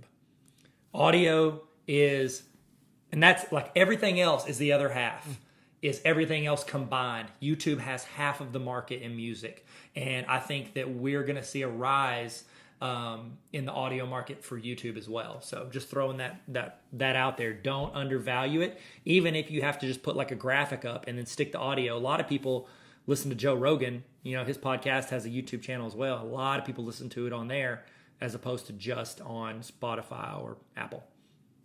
Yeah, my brother-in-law is a mail carrier and listens to every episode of Joe Rogan, but he does it on YouTube. And just has the video up there as he's driving, but he never actually looks down. But for whatever reason, that's just where he prefers. And so I feel like using a podcast player like Apple Podcasts or Google or whatever would be a much better experience, and it doesn't take all of his data. But yeah, totally, man. That YouTube, do not underestimate that, and probably what people have already discovered having to sit through this in YouTube and also all the podcast players. You can adjust the speed at which you are consuming the content. What do you listen on? If I'm listening to a sports podcast, I do 2.5 or 3. Mm-hmm. You just roll. How through about you? I am. I'm 1.5 is the slowest I'll ever listen. 2 is average, and then if I'm really just trying to get through something, I'll crank it up to 3. So what do you do on Audible when you're doing audiobooks? Oh, they're 2. they read so slow. So I do slow. I can do 5 sometimes on those, and that's incredible because then you're getting through a huge. But I have to have my good headphones on and not any other noise to be going that fast. If you get distracted, you're missing like a full chapter. So it's like you have to really tune in. When you crank it up, you're just like... If you hit a pothole, you're already on chapter 4, and Harry Potter has already killed Voldemort. Done. Spoiler You're like, wow, that was quick. The boy who lived. Yeah, to kind of just plug my pod, I Please. challenge any listener to try to keep up with my co-host, Becky Peters. She's just the best in the biz. She's from Illinois, and she talks really fast. And so sometimes, because I edit in 2x speed as well using Logic, which is a great program to edit instead of GarageBand, but it's hard to keep up with her at that speed. So if you give Brainwaves a listen, tweet me and tell me how fast you can listen to it. That's right. Tweet him. He's got his Twitter right underneath his face. I do. There it is. Check it out. All right. Next thing is, all right. So the real question here becomes, okay, I get how I could use it as a teacher. Maybe how I could empower my principal to use that to communicate with families, give family, updates on the school to the family. And I think during this time of distance learning, our students want to connect with a voice, and having a voice in their earbuds is a really intimate experience. And I encourage you, give it a try. I know my daughter is in kindergarten, and her teacher sent her a couple personalized little voice memos, and she listened to them dozens of times. And there was something just really amazing about that was different than just a video that was to the whole class. And so you could easily make little audio clips for individual students, but also it can be a really intimate way that you tell stories and engage with your students if we have to keep distance learning going in the fall, or if hopefully, God willing, we are back. But then the question becomes, when we're with students, or now that we're distance learning and we're like, okay, this essay, writing an essay to show me what they learned doesn't cover it. How can I engage them at home in new and cool ways? How can I empower my students to create podcasts? I just want to share a couple of my favorite examples with you. And these come from another one of my friends, actually in Minnesota, in St. Paul, Minnesota. His name is Jesse Buteau, and he has his students each year do this project called This Fifth Grade Life. And so it really is a culminating project that they turn in at the end of fifth grade, and they do a big listening party. But what he does is he has students all year start to curate and think about the best story in their entire family. So the students interview their aunts and their uncles and their mom and dad and whoever they're living with, and they dive deep into like, all right, what is the best story? What makes a good story? Am I going to try to make people laugh? Am I going to make them scared? Am I going to make them cry? And there have just been, all of these are out and hosted on his website, and we'll link that here for you as well. But there are episodes that delve into illegal immigration, into cancer, into racism, into some really, really deep stuff for a fifth grader. And hearing them and just like being really engrossed in their audio is an experience that you're like, whoa, that is powerful. And so he has them do this. They do it all. They are in a shared iPad environment. And so he sends them home with the iPad to do like exactly what we're doing. So just like the lessons that you can get kids into how to tell a great story, that is probably the most important skill that we've been working on as teachers since we have been teaching. Like through all of human history, it's been about how can you engage people with stories. And if you can do that, you can walk into any job interview and crush it. You can host a podcast yourself. You can be Tyler Tarver at Tarver Academy. Or even brainwaves if you want people to actually listen to it. Yeah, get you some of that, man. Get you some of that. So Tyler, so in addition to something like this, where you have your whole class diving into family stories, every year NPR does an amazing project called the NPR Student Podcast Challenge that has a grand prize, a cash grand prize, and then they'll also send out someone from NPR to your school to kind of do a little story about it. So every year I've worked with a couple schools here in Colorado who've entered it. They've never won, but they've gotten done some amazing storytelling, and it's just been a blast to have them, instead of writing an essay, do a podcast. And I would say there's certainly podcasts where people are winging it and going from the hip, and there's not a lot of prepping for it. But I can say that doing a podcast for these couple years has been harder than any essay, any paper, any project that I've ever completed, because of the amount of work and the thought that goes into a podcast. So I would say, like, if you want your kids to be better critical thinkers, having them make a podcast is the best way to do that. If you want them to be better collaborators, having them do it in a group. I have a co-host who I couldn't do the show without, and she's made me a better collaborator because I've worked alongside her, and we've had to develop this thing together. If we want our kids to be better communicators, there's nothing that really you have a real good metric of like, am I engaging this audience? And if not, how, like Tyler and I talked to you about our failed YouTube show before that we did, like we were 2 for 2. We were 2 for 2. We would have gotten better. We will. There's something coming, baller teacher. Something's coming. That's right. But I think it's just a great way to really communicate and see and have real time data of how are you communicating with people. So yeah. Tyler, what can you think as far as getting our students to create their own podcasts? Yeah, I think, and I'm always a big, I like to promote skills that students can develop that they can take with them for the rest of their life. And so, obviously you and other teachers are going to have them write papers, write essays, and that's something they can do, later on in life. I don't write a ton of essays about stuff anymore, but it is a handy skill to have. You could also add this into their repertoire, and not only are they learning your content, your curriculum, but they're learning how to create audio, how to have conversations, how to be creative in that process. And now if they do want to create a podcast when they get out of school or while they're still in school about something they're passionate about, you just gave them something else to add on their resume or that they can make a full career out of. Totally. Yeah, and I was just going to pull it up here, but in 2 years of doing this show, our Google Doc just of questions for the authors that we have on is 250 some pages of just questions for the author. Our show note Google Doc is, I think, close to another 200 pages. And so there's certainly writing that goes into it. There's writing the tag for the social media to put it out there. There's writing this show description. There's writing the show notes. So there's every skill that we want our students to do, but maybe we bore them by asking them to do a 5-paragraph essay, is enhanced through asking them to do a podcast, but it also hits a global audience. So I do want to take this opportunity real quick just to plug our show. Our show is Brainwaves. There you can check it out at Brainwaves on Twitter. We post our shows there, but mostly I would recommend you look in your podcast player of choice. It's everywhere you can listen to a podcast: Google Podcasts, Apple, Spotify. We have, I think we've had 15 New York Times bestsellers. We have hundreds of thousands of downloads, 82 countries, all 50 states, and we would be honored if you would be amongst those listeners. That's right. That's awesome. Please check it out. Check out Ben on Twitter.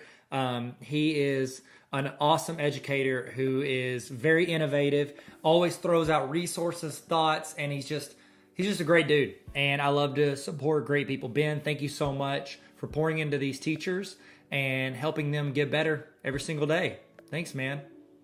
Totally. Thank you. Have a great year, y'all. Y'all be good. Stay sweet, you guys. With your pop. All right, ladies and gentlemen. That was a lot of information, but it was a lot of good information. Okay, so this is the last section, last segment.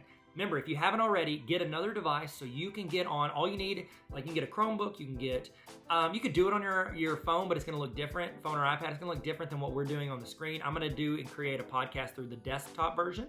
So if you could get another tab open or another device, and we're going to create together. I highly recommend you create. Remember, you don't have to publish this.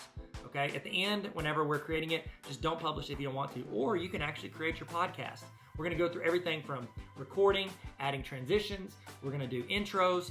We hit a little snag early on, which helps us learn something valuable about creating in Anchor. And then we're actually going to create the thumbnail. So we're going to open it up in Canva, create a thumbnail that goes, I say thumbnail, it's called cover art. And then after that, we're going to go through the process of finishing it out and sending it to all of the places podcasts are located. So thank you guys so much. And I hope that you are able to learn and create with me. And if you want to access this, say you're like, I want to use this, I want to show this video and walk through this with my students. This whole training and video are available all year to Tarver Academy Honor Roll people. So if you're interested in joining the Honor Roll, I think that would be great. tarveracademy.com/honor roll. Thank you guys so much for learning with us today, and I hope you are able to create something in this next section. Let's go, ladies and gentlemen. Let's go. Podcast it up. Podcast for life. What is up, ladies and gentlemen? I am so excited you are here. What we're going to do right now is we are going to go through and we're going to start at the beginning, like basics, and I'm going to walk you through creating the entire podcast, getting it from nothing to published. Okay. So if you would, it would be super helpful if you had this on a screen and then you had something else on a screen. That way you could actually create with me. You can do whatever you want. I'm not your boss, but would not recommend you sit here and watch the process. I would recommend you actually do this. Now, if you're like, well, I don't know what I want to podcast about, I don't know what I want to create, that's okay. Like, you can delete this later. Okay. You don't have to distribute it out there. We can get to that point and then you can just stop. But I think it's good to actually put in the steps and the motions so that you can feel comfortable doing this, or your students or whoever you're wanting to show how to create a podcast can do the same thing. And so This will be for you. I don't know if you're thinking this for, career. I don't know if you're thinking it for personal. It's kind of up to you because, again, not your boss. You do what you want. Okay, so we are going to use, for the purposes of this, we're going to use Anchor, Anchor. It's anchor.fm. Okay, and I'm going to start from creating an account. We're going to create a thumbnail. I'm going to show you everything I would do to create this account from nothing. Okay, so if you could, I'm going to make myself smaller, make this larger, and I would love for you to go to anchor.fm. That's where we're going to get started. Okay, anchor.fm. Okay, all right, well, I'm going to get rolling with it. So I'm in on this, and I'm going to create an account. Let's say I don't have an account. I'm going to sign up. My full name is Tyler. Let's do Tyler at Tarver. Okay. And then I don't want to use their suggested password because you can see it now. So we'll just make something up. Close your eyes, guys. You could actually see what I have as a password. Hint, it's password. Password with a capital P. I'm just kidding. I'm just kidding. All right. Let me check. Am I a robot? Not today, ladies and gentlemen. Not today. Sorry, my dog yawning. All right. Now we are going to click sign up. So hopefully you just did that with me. You didn't use my email address because that's going to be weird. All right. So I'm going to need to verify my email address. I would recommend, let's go ahead and do that. Let's go ahead and verify our email address. So go find the email that you just got, and I'm going to verify it. Confirming. You can't see my screen. If you're like, where's your screen, Tyler? You can't see it because I'm only sharing the window that we are on together, and I'm going into my email, and I'm about to verify it.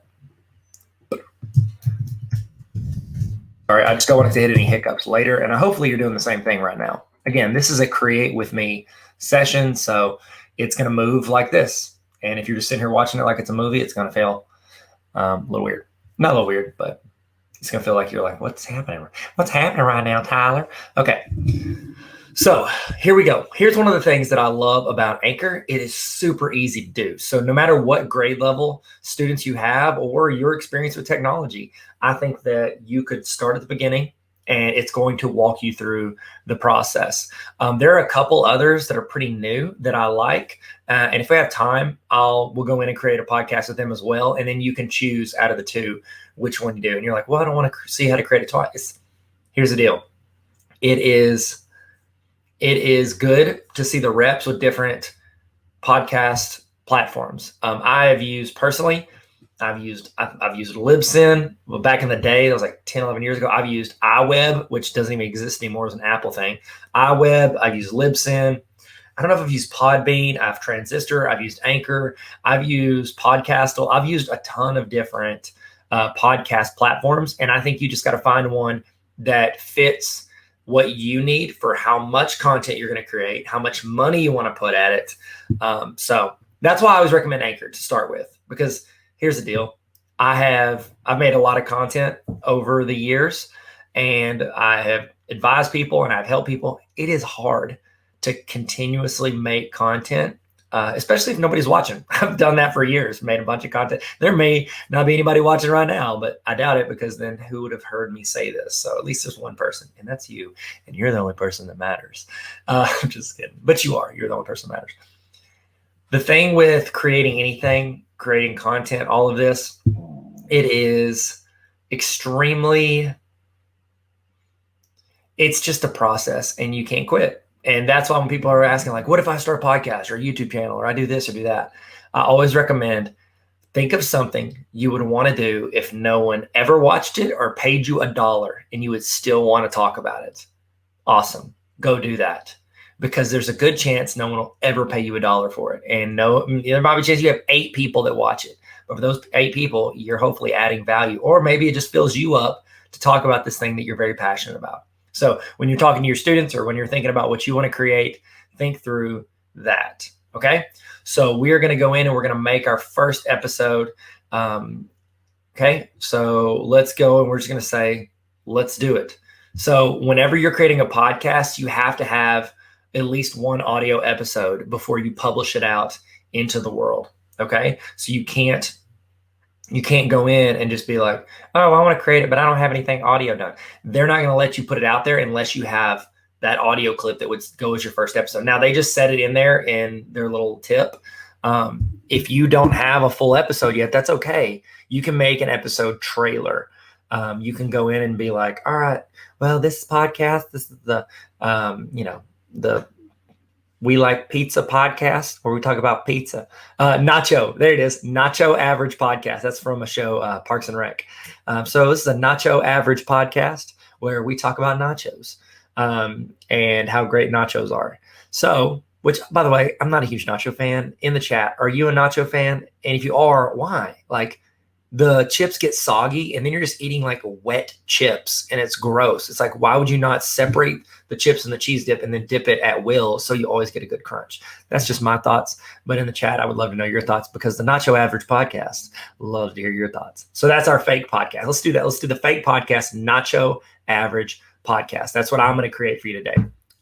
In honor of Parks and Rec. Fun fact, when that episode came out and they made a joke in Parks and Rec, it's a TV show, about a podcast called the Nacho Average podcast, I went and recorded an episode with my brother of a podcast where we talked about nachos, and I put it on my podcast, which no one ever listened to, which is fine because I was talking about nachos.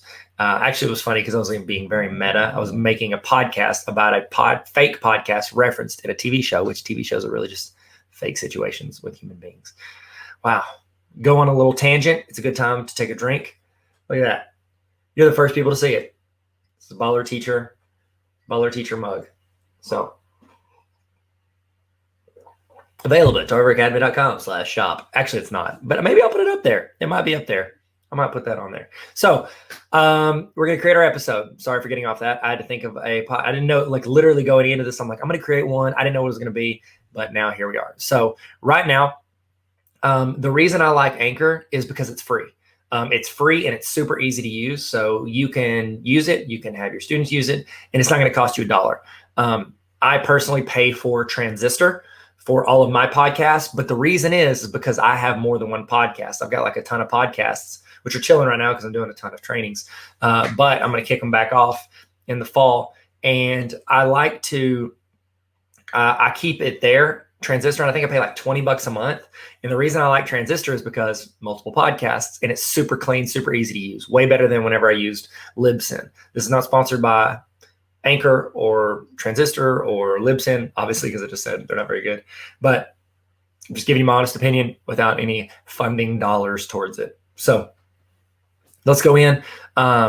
If you want to make multiple podcasts, say you wanted to create like a Mr. Tarver's Classroom podcast network, and all your students are going to create a podcast, and you want to put it on that network, you don't need to use Anchor, because Anchor is tied into one email address. And then that is that one email address is going to be what your one podcast is attached to. So think through that. But for the purpose of this, we're going to create an Anchor. Enough of the intro, Tyler. Get to it. Okay, sorry. So the first thing we're going to do is we're going to look up here, okay? So this is where we create our episodes. So we're going to go in. We can actually record audio directly in here. This is super cool. Now, Anchor has a great app on their phone. I'm showing you this because I'm assuming if you're creating it or your students are creating it, they're going to use like Chromebook or MacBook. If you're going to use those, you can do it straight from here, and it's super easy. Or you could go in and do that through you could do it through like an iPad or an iPhone. Those are cool too. Okay. So we're going to go in. I'm going to capture the audio directly from here. So I'm going to hit record. I'm going to hit allow. Well, you can't see it, but it's doing a little notification to ask if I want to allow it to use my microphone. I'm going to say absolutely. And if you want to know, like, I'm using a Yeti mic. I don't know if you can see it. You can't see it, and I don't want to unplug it. I'm using a Yeti microphone. I'm going to link all the gear that I use on my website, tarveracademy.com. It'll be under this. So if you want, check it out. Okay. All right. So what I'm going to do is I'm going to pick my input. Most of you guys are going to use your default. I'm going to use my Yeti mic that I have attached. Okay. All right. And now I'm going to start recording. And remember, I'm just going to do like a trailer, and we're going to roll. What is up, ladies and gentlemen? My name is Tyler, and welcome to the Nacho Average Podcast. This podcast was created because I am showing educators how to create a podcast, and I'm using a throwaway reference to a fake podcast from the show Parks and Recreation called the Nacho Average Podcast, where we talk about nachos, all the great nachos, all the time. So if you want to check this out, go to tarveracademy.com because it's in the Tarver Academy Podcast Network. And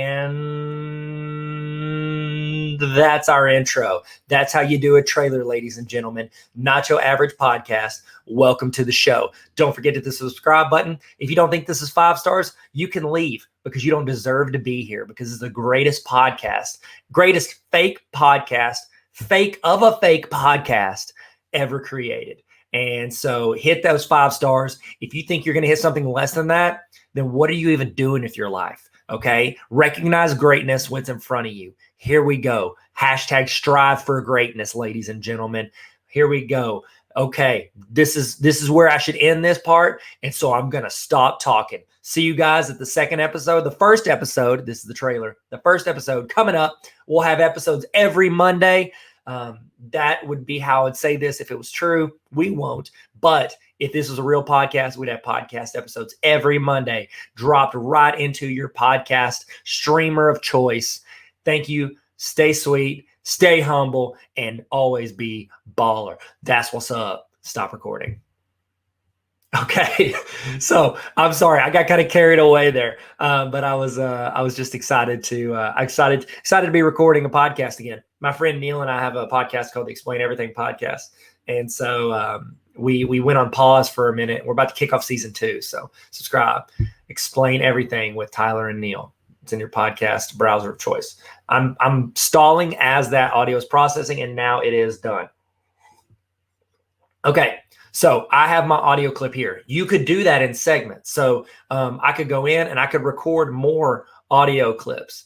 This is where I fit this plus sign. It's going to add it to the episode. Let's hit the play button. I don't know if you guys are going to be able to hear it, but. What is up, ladies and gentlemen? My name is Tyler, and welcome to the Nacho Average Podcast. This podcast was created because I think you guys can hear that. I'm not going to make you listen to it again, but it's going to show me. That's where I can hit play. I can listen to it. I can go in here and I can see when I recorded, I can change the title of it. So I'm going to click this. It could be trailer or show. Take 1. So I could take more than one take. Think of this, like you could go in and you could record multiple podcasts. One podcast that I think would be really cool to do is it called the History Teachers Podcast on History. Okay. So you can have this title if you want. I don't know. I don't think it's taken. The History Teachers Podcast on History. And you and another history teacher, when you're talking about a topic or you're introducing something to your students, you two could go in and just literally have a conversation about it. Instead of you having to do a monologue, you guys could talk through some different sides of because you may know something they might not know and vice versa. And you could both add to that conversation and record it and then give that to both of your classes. And I think it's a great way to share knowledge and content for your students. Okay. So I could go in right here and I can add background music. Let's see if we want to do that. So I could do calm. Let's see.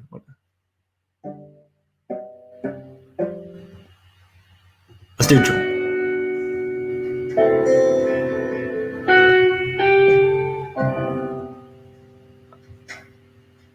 I think, did I start one? I need to stop it. Curious. Let's just add this. I don't even know what it is. Preview with it. I've got one playing in the background. So what it's doing is it's going to create, what is playing? Like, how is it still playing in the background? I hit something and now it won't stop playing. I'm trying to think, where is that? Oh my goodness, please stop playing music in the background. Okay, well, I guess I'm going to have background music. Sorry, guys. So here we go. It's going to do what it does whenever you, oh my goodness, like legit, it shouldn't be playing in the background. Nothing is playing. So it's playing that whatever I clipped as a preview, it's stuck playing it in the background. and I'm just going to keep rolling with it. So this is what you call modifying, adjusting. So right here, what you've got is this is my original with no audio. What is up, ladies and gentlemen? My name is Tyler, and welcome to the Not So Average Podcast. Okay, I have to figure out how to stop that.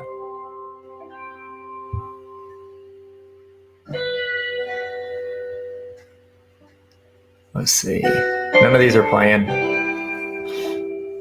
I'm trying to get that to quit. Like it's not showing anything's playing. Let me check something real quick. You can take this moment in the chat. Let me know what, if money was no issue, what song would you purchase to put in your podcast? Like best song ever to put in your podcast. Put that in the chat or in your notes. So let me see if I can stop this background music. I might have to, hold on, I'm going to save and I'm going to exit out.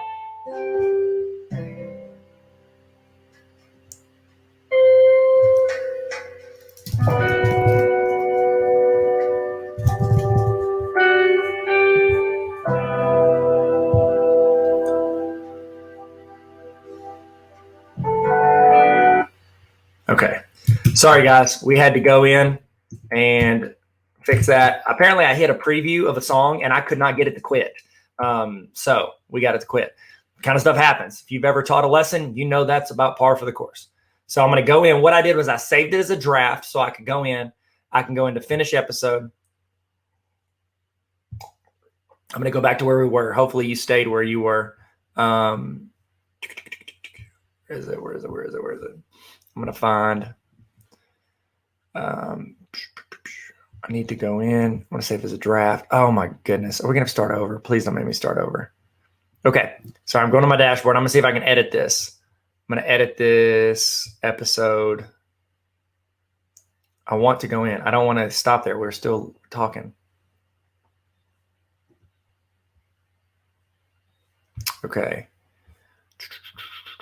How do I get back to it?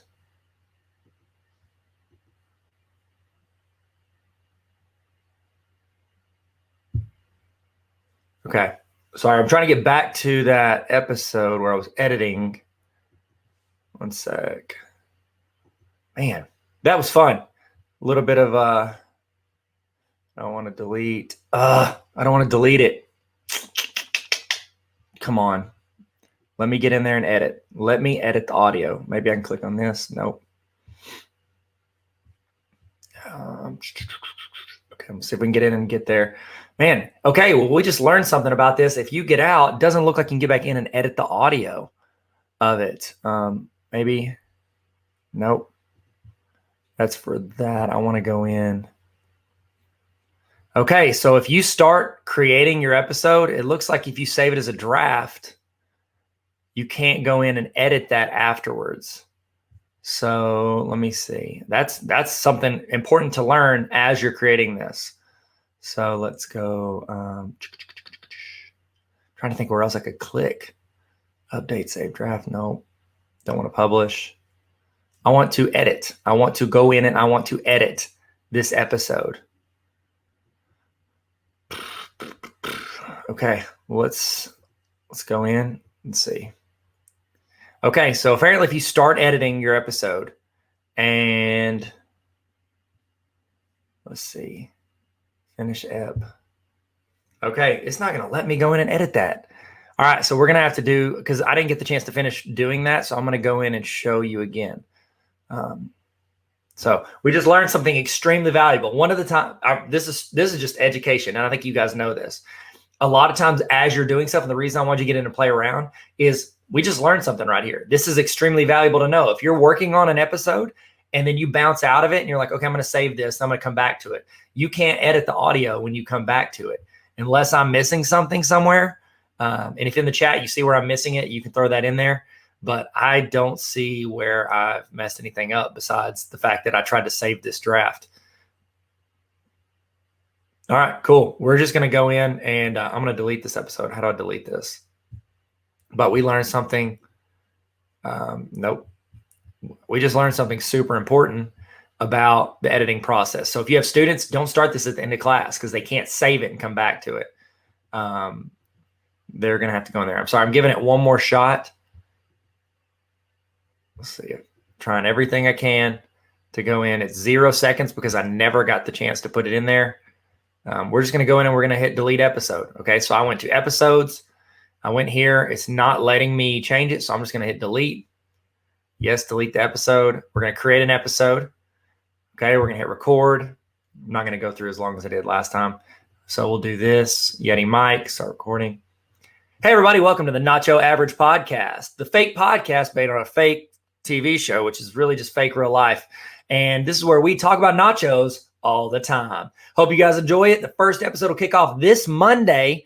And if you don't hit 5 stars, you're making bad choices in your life. So hit 5 stars. If you want to do a star underneath that, just delete your entire podcast app because you don't make good decisions. That's right. This is the Nacho Average Podcast, which is a nacho real podcast, which is nacho business.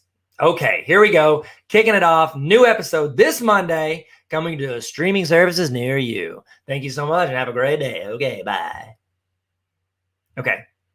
Oh, cool. Look at this. So, okay, here's the deal. Like I said, I've used Anchor before, but it's been a while and I've been using Transistor. Again, I still think Anchor is the best for you as you start, but look what happened. As I went in, I deleted that episode. It saved those pieces that I recorded earlier. So what we've just learned is, one, if you save it as a draft and get out, you can't come back and edit the audio portion of it. Okay. So don't exit out or save the draft until you drag your stuff over and start your episode. Start creating the audio for your episode. Now, something else we learned is that whenever you get out of it, when you come back, you're going to have, anytime you're creating a new episode, you're going to have these audio clips. So what I'm in my brain, what I'm knowing right now is you can go in and edit these titles. So like, let's say this was the intro to every episode. Hey guys, welcome to the Nacho Average Podcast, where we bring you a new podcast every Monday. My name is Tyler. Check me out at Tyler Tarver on all social media. And we're about to kick into the intro and let's go. That's an intro you can use every single episode. If you have an audio clip of a sponsor or you have like a disclaimer, hey, disclaimer, if you're listening to this audio podcast, this is created by children, please do not be rude. Okay, there you go. You can create those little pieces and you're going to be able to drag those over into any episode in the future that you want. So think of them as like segments. So if you make like an audio segment that is a transition for a new portion of the podcast. So one podcast, as you guys know from like, if you've ever seen my social media, I'm getting back into like trading cards, sports cards. And there's a podcast I really like called Sports Cards Nonsense. And they have a segment called Straight Cash Homie, where they go in and they talk about stuff that you should buy that might be worth money in the near future. Okay. So what they could do is they could create an audio clip for 5 seconds that is them saying, welcome to the Straight Cash Homie. And that's not how they say it, but they could create that audio clip and then they could just drag that into it. They don't have to create it every single episode. In the future, think of like my podcast. It's built into segments, and then I can pre-record or record one time the intros for those segments or those sponsors or those intros or those outros. And then I can drag and drop those into any episode that I want. So sorry, we just learned a lot. And that's, one of my core things that I wrote about in my Bowler Teacher Playbook, what's up, is that failure isn't final. And it felt like I failed recording that first episode, but instead I learned something even more valuable that we were able to talk about together. Okay. So this is my intro. You know what? I didn't like this intro. So I'm going to go in, I'm going to hit this. And I could download it directly to my computer, but I don't want to do that. I want to hit delete permanently. So I'm deleting that one piece. So if you ever create a segment, you're like, I'll never use that again, or that was whatever, something I don't need, you could download it just to have it and then delete it off of this little selection guide. Okay. So let's listen to what that trailer I recorded earlier sounds like with audio in the background.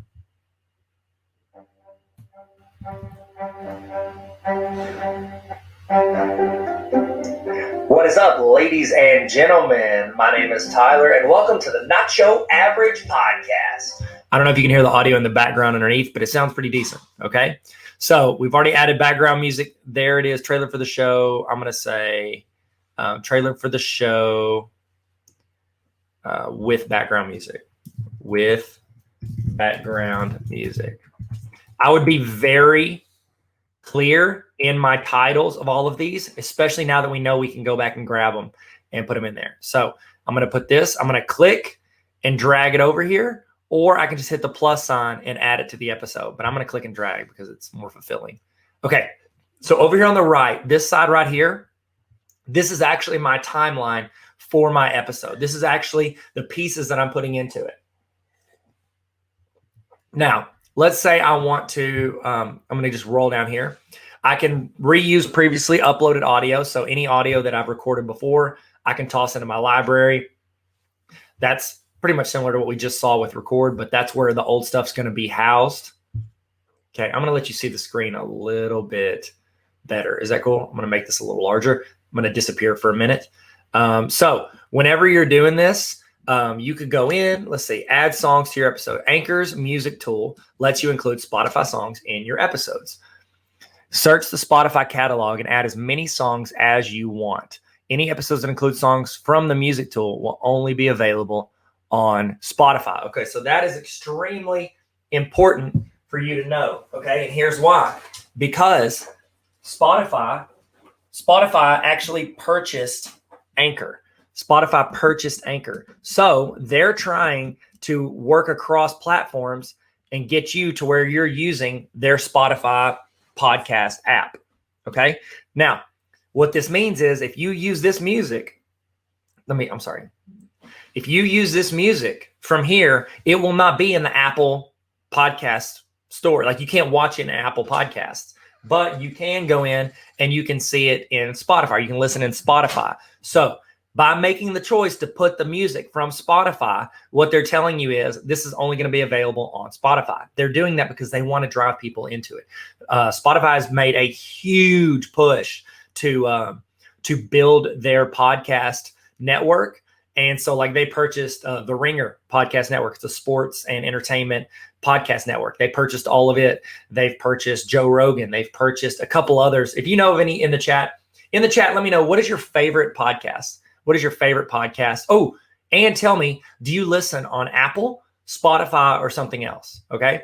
So let's say we want to do this. Okay. I personally, if I'm creating my podcast, I'm not going to do this. And the reason is because I want it available on Apple, which is still where I would say at least 60 to 70% of people I see are watching it from Apple. Okay. All right. So to browse, I need to connect to my Spotify. So I'm connecting. You can do the same right now if you want to. Okay, I'm going to connect there, log in. Okay, I'm going to continue with this. So in the chat, let me see. Where do you listen to podcasts, Spotify, Apple, or something else? And then tell me your favorite podcast to listen to. I just listened to one recently. It's called Dissect. It's really cool. It's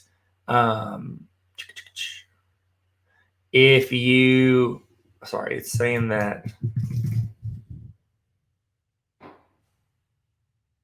Okay, well, I might be learning something else, that you might not be able to include music unless you are. Okay, so maybe I'm not connecting my account because I don't have Spotify. I use YouTube Premium. What's up? Sorry, Spotify. Again, not sponsored by anybody. I'm a freelance creator. I have no ties to anyone. Let's try Donna Lewis. Let's see if she pops up. Okay, so here we go. So whenever you attach, what I just try to do is attach my Spotify account. I don't have a premium account, so it wouldn't attach it, which what that would do is it would bring up like my favorite stuff. I like, it's going to be my account that I could search through, which would be beneficial, I guess, if you had like a list of stuff that you wanted to use based on your personal preferences. But it looks like you can still search no matter what across their podcast library. So let's say I want to add the greatest song ever made, I Love You Always Forever by Donna Lewis. So I want to add that to the episode. Now, it's only going to add 30 seconds. Let's hear what it sounds like.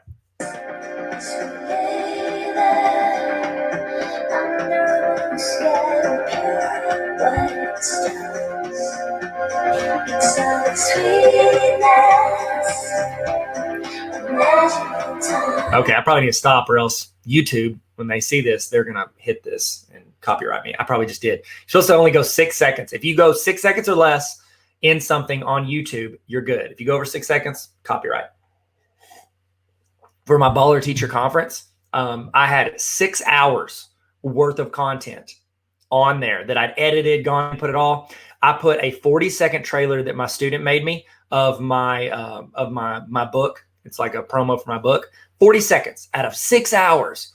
Now the person who created the music for that 40 seconds gets all of the ad revenue for that entire video because they were the copyrighted music on it.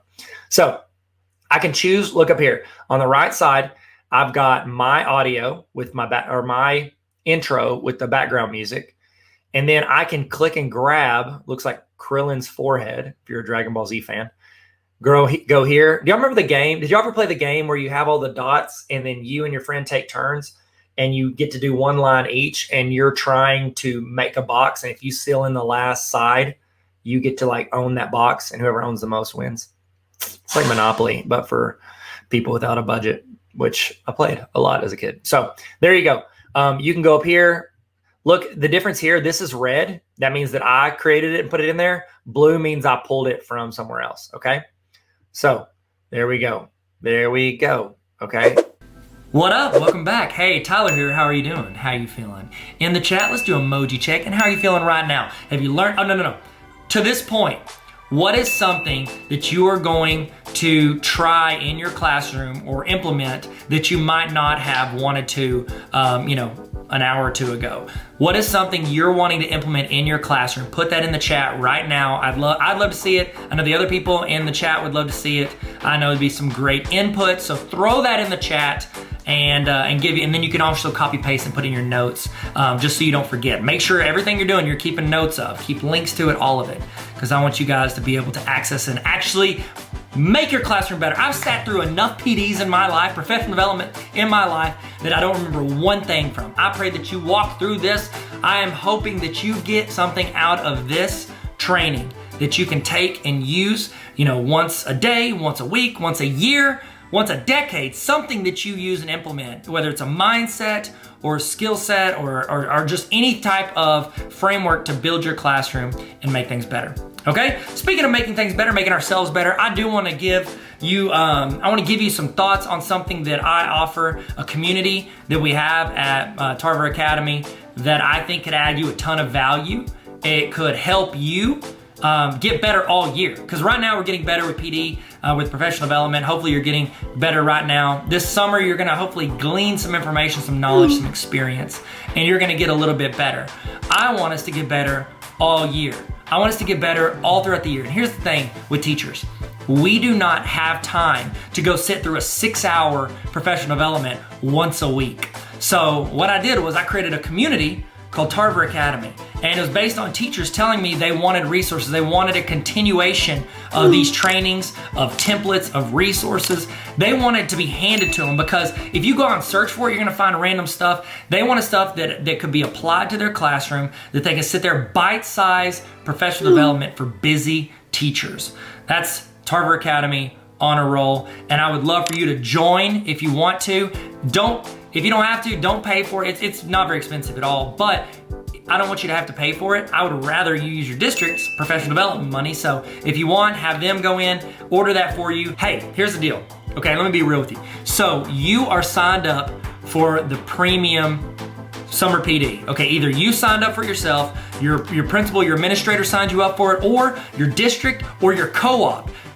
There were some amazing co-ops, districts that jumped in and realized that this could add value and flexibility, because they're offering 3 different sessions throughout the summer. You have flexibility to watch from home, or maybe you're watching with a group, maybe you're watching in your classroom, wherever you're watching from. They wanted you to add that value, and I wanted to give you a huge discount on the Tarver Academy Honor Roll. This is just for this summer, and it's just for the people that are on the premium watches, okay? And so the premium watches, the premium PD, okay? And so if you're watching this, you're here, you're on it, okay? So what you can do is you can sign up at tarveracademy.com/honorroll, and I want you to use this promo code. When you sign up, use this promo code. It's gonna cut in half.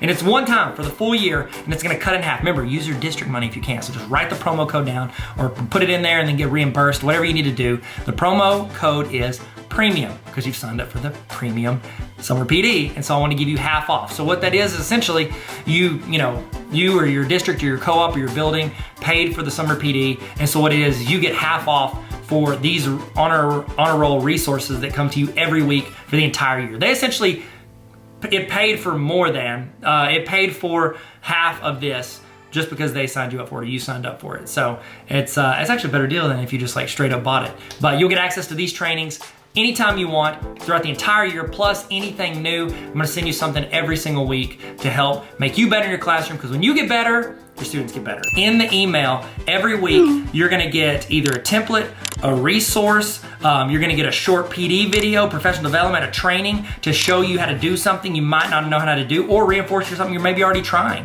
You're gonna get something that makes you better every week, plus some quick tips, links to some other things, and also you can ask me questions. I have a mailbag where you get to ask questions, and that's the list I'm gonna pick from first. I wanna help you guys. If I don't know how to do it, I'll do the research for you.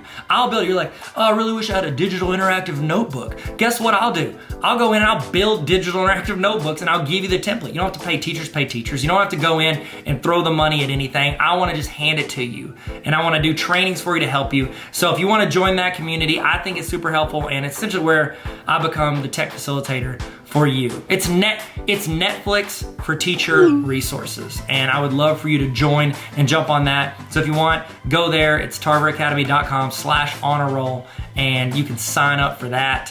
And I think it's just going to be a huge. It's going to be a huge help to teachers throughout the year who have a lot going on and not a lot of time, extra time to go out and do it. It's like as teachers, they always give you more stuff to do, but they don't give you like, oh, here's like an extra 3 hours a day to go out and do whatever it is you're going to do. So if you want to sign up for that, you can. I hope you've used this time also to use the restroom. So if you're just getting back using the restroom, guess what? We've just been talking about Tarver Academy Honor Roll. No big deal. But I want to give you guys time to go do that and get a snack if you need it. Whatever you need to do, we're about to kick back into it. We're about to jump back in it. We're going to fall back into the gap, fall into the gap. Man, do y'all remember that? That was a good campaign. That was memorable. Wasn't it? Memorable? Yeah, sure. Okay, so we're about to get started. We'll get started here very soon, and we're gonna jump back in. We're gonna keep learning. All right, let's do it. Let's go. We're still doing this. In the chat, here we go. In the chat, I want you to tell me the name. Okay, don't say that. I was gonna say, tell me the name of, you know what? You can do that. Tell me the name of a teacher who made an impact on you and what they did. Why did they have an impact on you? In the chat, what name of a teacher or an educator that had an impact on you and what they did to have an impact. It was either the way they treated you, the way they ran their class, or the way they inspired you, or just the way they had structure maybe. They were reliable, they were consistent. I would love to hear in the chat, name of a teacher that motivated you as a student or as another teacher and what they did. So let's throw that in the chat, and we're about to get started. We're gonna jump back into it. We're about to get started. We're gonna jump back into it like a pogo stick. See that? See what I did there? Nope. Okay. All right, let's get going. So I did not get to, what I'm noticing from this, I did not get to choose the 30 seconds of Donna Lewis's song. It chose it for me. Okay. It chose the preview amount that was allowed to be put in there. So that is good to know. Good to know. I can also upload files from my computer. Say you have an audio file that you created, you can upload it from your computer. One thing you could do, if you find, like, say you create, you make a YouTube live and you're teaching a lesson and you're like, you know what, I want to put that audio into a podcast. What you can do is you can actually go to YouTube, copy the link, and then I always just search like pull audio from YouTube. And you can paste that link into whatever website helps you do that. Rip that audio off of your video and upload it in as a podcast. So, by the way, if you're doing podcasts, you should be putting those on YouTube as well. 49% of all music listened to across the internet is listened on YouTube. Put it on YouTube, okay, guys? Trust me, that's Apple, Spotify, Pandora, all that. 49% of the entire market is YouTube. So put it on YouTube as well. So from here, I'm looking over here. I've got these two things. I've got, I can preview the episode. It's going to play the whole thing all the way through if I want. It's showing me where it is. If I listened all the way through, at the end, it'll play Donna Lewis. Total length is 1 minute, 45 seconds. I can see that from here. Okay, we're still rolling. I'm keeping going through my settings. We're going to go to messages. You don't have any voice messages yet. Ask your listeners to send some in, either by mentioning it in your podcast or sharing your unique link. So what this is you can actually crowdsource stuff from your listeners, which is really cool. So like, let's say you make a podcast and it is you teaching, I keep using history as an example because it's the easiest, because it's hard to teach math on an audio podcast. But say you're teaching history and your students are allowed to send in questions about, hey, we're talking about, the American Revolution next week. And so I would love for you to send in questions about the American Revolution. You can share this link. You can that whenever I click that, it copied it. And then I could go over into like Google Classroom. I know how to spell classroom. I just got my keyboard weird. Do you ever like move your keyboard, or you're like sitting in a weird place where you don't normally type and it's like your whole brain is like off? Yeah. Maybe just my whole brain's off. Okay. So I could go into this class in Classroom or whatever LMS you use. I could go to classwork. I could go to create. I could go, actually, I'd probably put this in the announcements. Nope, this is something I'd want them to do all year. So I go to create, and I'm going to make it a material because I don't want to assign grades to it. And I could say,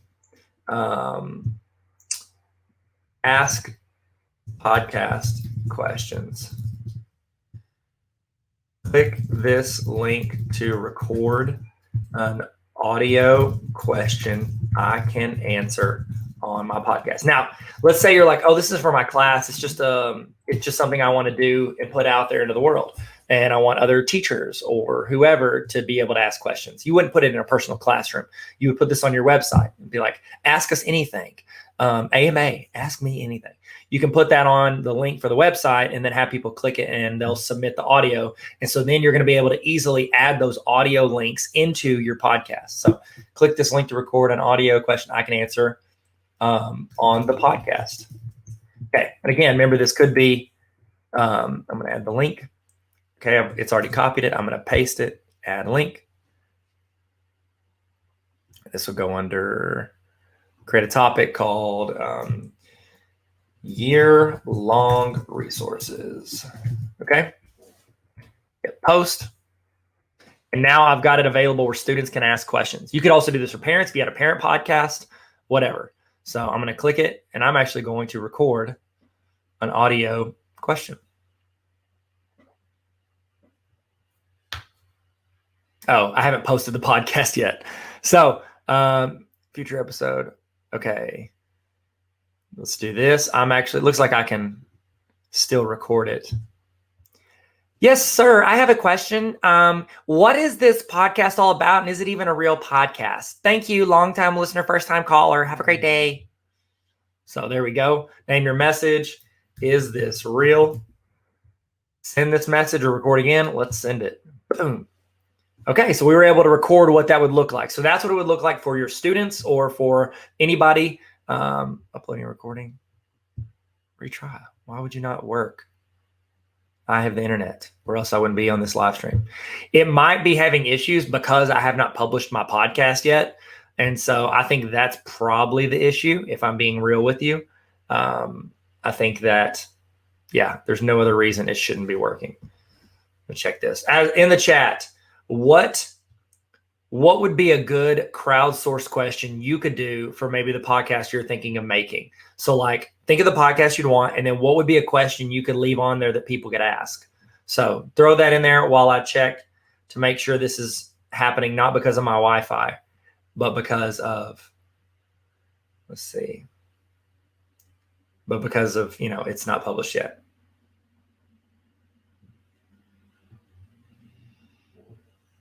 All right. It's not me.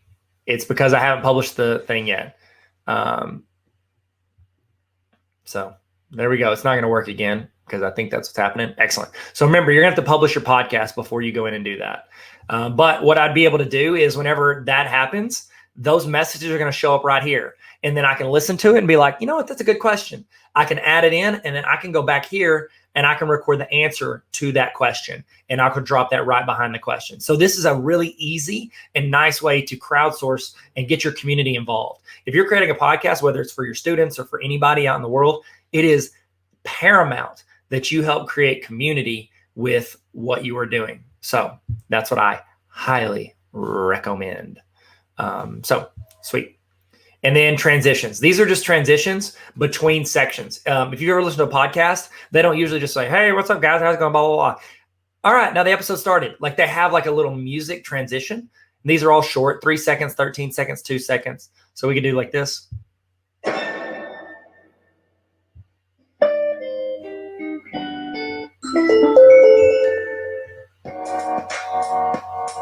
I like this one. This one's cool. We're going to add this in. I'm going to pause that so we don't end up with what we had last time. I'm going to put that before this. And, I need to introduce Donna Lewis. You don't just put Donna Lewis in. People aren't ready for that. Okay, so I'm going to go my Yeti mic, start recording.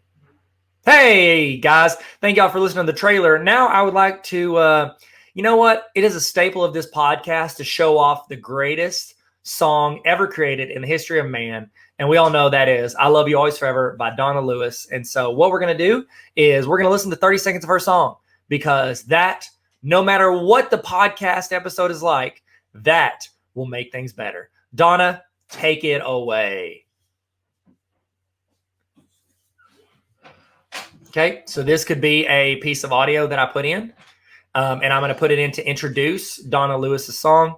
I'm going to go in and title it. So Donna Lewis intro. So we're going to title this Donna Lewis intro. And we got the title. It's still processing. I'm going to let it process. Oh, cool. There it is. All right, so now I'm going to add that in underneath that transition. So it'll transition from here's my audio of like the intro trailer. It goes into this transition, which I need another transition now. It goes into me talking about Donna Lewis being incredible. And then I want another transition into Donna Lewis. Okay, is that like the worst audio transition? Yup, and it's getting added in. So I'm going to put that there. I'm going to put that between it. It's literally like you're building a Lego set. Now, do you notice this? Those transitions, they have their own color as well. So red means I recorded it. This like pinkish purple, this light purple, that means it is a transition. And then down here, this is music I pulled in from Spotify. Okay, and that's it. Now my episode is 2 minutes and 26 seconds. It's got my trailer for 1 minute 45 seconds. John, if you can see that. 1:45 seconds. It goes into a 10-second transition. I introduce Donna Lewis for 27 seconds, 3-second transition, and then Donna Lewis for 30 seconds. Okay, I'm going to hit save changes. Remember, we learned earlier, you hit save changes, it's about to go down. Okay, saving. What do you want to call this episode? I'm going to call this the Nacho Average Podcast Trailer, which I should have called it the Nacho Average Trailer. This was created during a training session for educators by TarverAcademy.com. Just in case anybody runs across this, this is not real. I will never actually create an episode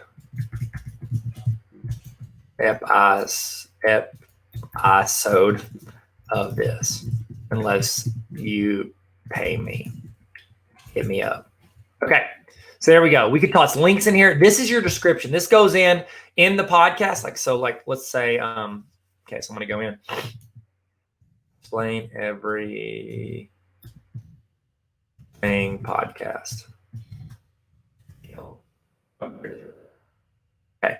So I'm going to show you where your description actually goes for the episode. So let's go to the Tyler and Neil Explain Everything. There's our old logo. What's up? Okay, so here's one on explaining storytelling. So I click this right here. This is where that description goes.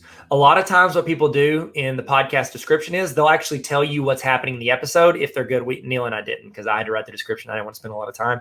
What you should do, though, if you want to be thorough, is be like, hey, at 20 seconds, we talk about this. At 3 minutes, we talk about this. At 18 minutes, we talk about this. It allows your listeners to, one, know what's happening in the episode so they can see how it applies to them, which is one of the main reasons people stop watching or listening to stuff is they don't see how it applies to them. And two, if I just want to go in and say I'm listening to a basketball podcast and I don't care about the stuff they're talking about at the beginning, I want to listen to when they're talking about Steph Curry because I love Steph Curry. I can actually see, oh, they're talking about Steph Curry at 27 minutes. I can actually scrub to 27 minutes, or if you put it in there, you can actually put the time in there and it'll bounce to that time automatically. So don't forget to subscribe. Tyler and Neil Explain Everything podcast. Come on. By now, we're probably making more episodes. We will soon. It's going to be good. It's going to be good. Publish date. This is where I can schedule this out. I can actually schedule episodes out in the future. If you're asking my recommendation on creating content, you don't want to have like a weekly assignment. Stuff happens every week. Things come up. Life gets busy. And there's a chance you might not get the opportunity to record or create, that week. And you don't want your listeners to be like, I thought they all, had a new episode every Monday at 9. I don't hear an episode. What I would recommend before you ever publish one episode publicly, I would recommend you record at least 5 to 10 episodes. Call that like season 1.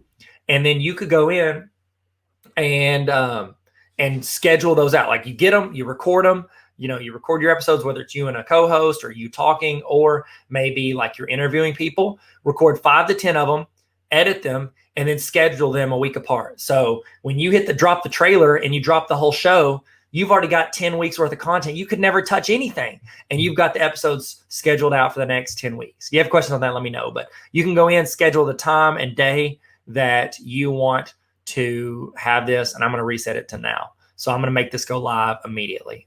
Okay. Now, this is my episode art. I haven't even made art for the entire podcast. So I'm actually going to go do that right now. And then I'm going to attach that as the entire episode. So this is actually I'm not going to scrub through this because this is actually one of the things I wanted to include in this, because this is a full creation. Like you're starting this podcast from scratch. So I'm going to give you my tip on creating this. So let me go here. I'm going to put up where you should create it. And boom, there's the link. We are going to go to Canva. And if you know me, if you've ever been a part of anything I've done, I love Canva. It is a fantastic tool. And I think this is the reason.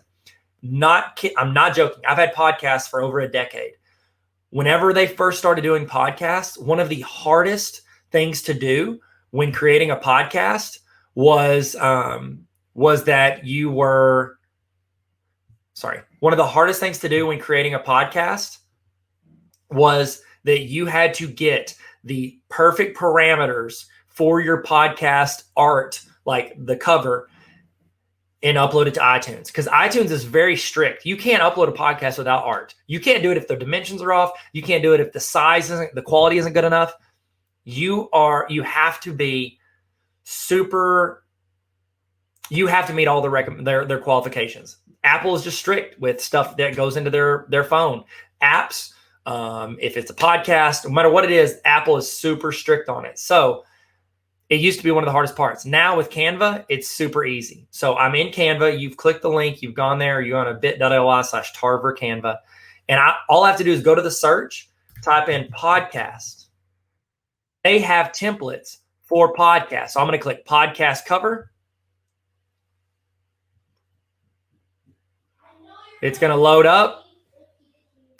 It's going to give me all of these templates for podcasts that I can roll with. All of these starter templates for podcasts. Okay. And again, you can go in, you can spend time on this. You're going to want to think about this. You're going to put yourself in there. You're going to do all this stuff. I'm just going to make a quick one, but I do want to walk you through the process. So I'm going to pick a template. I kind of like this one. The cool thing about Canva is when you search that podcast, all of these templates are going to be set perfectly to the dimensions you need for your podcast artwork. So it takes out a ton of the frustration I used to have when I was creating a podcast of meeting the recommendation, the requirements from Apple. Okay. So I've got my template. This kind of looks, I picked this one because it looks kind of like nachos. And so we're going to do, nacho average podcast. Okay. I need to fix this. So I'm going to go up. I'm going to stretch this out. I'm going to go down here. Nacho Average Podcast, the podcast. Okay, I kind of love that name. Here's one thing. You might want to put yourself on there. So I'm going to go to Uploads. I'm going to find a picture of myself. Where am I? What if I put Ron Weasley? That'd be even better. Yep, doing that. Ron Weasley is going to be on here. So, which I wouldn't recommend really because, that's copyright infringement and they probably wouldn't like that. Used to have a podcast called the NBA is Cool podcast where my brother-in-law and I would talk about NBA stuff. And I had a picture of Steph Curry. It was a picture I actually took at a game, which I don't think that's legal either, but here we are. So the reason I want to show you this with a person is because one of the features in Canva, which is incredible, is the background remover. So I've got the photo. I'm going to click on the photo. I'm going to go up here to Effects. See that? Effects. I'm going to click on that. This is great. If you want to put your photo or your students have their photos in, you can do that with Canva, and you could do this. I'm going to go to Background Remover. I'm going to hit that. It's going to remove that background. And usually it does, like 9 times out of 10, it's pretty clean. I'm going to say that it's not going to be clean this time. Come on. Boom.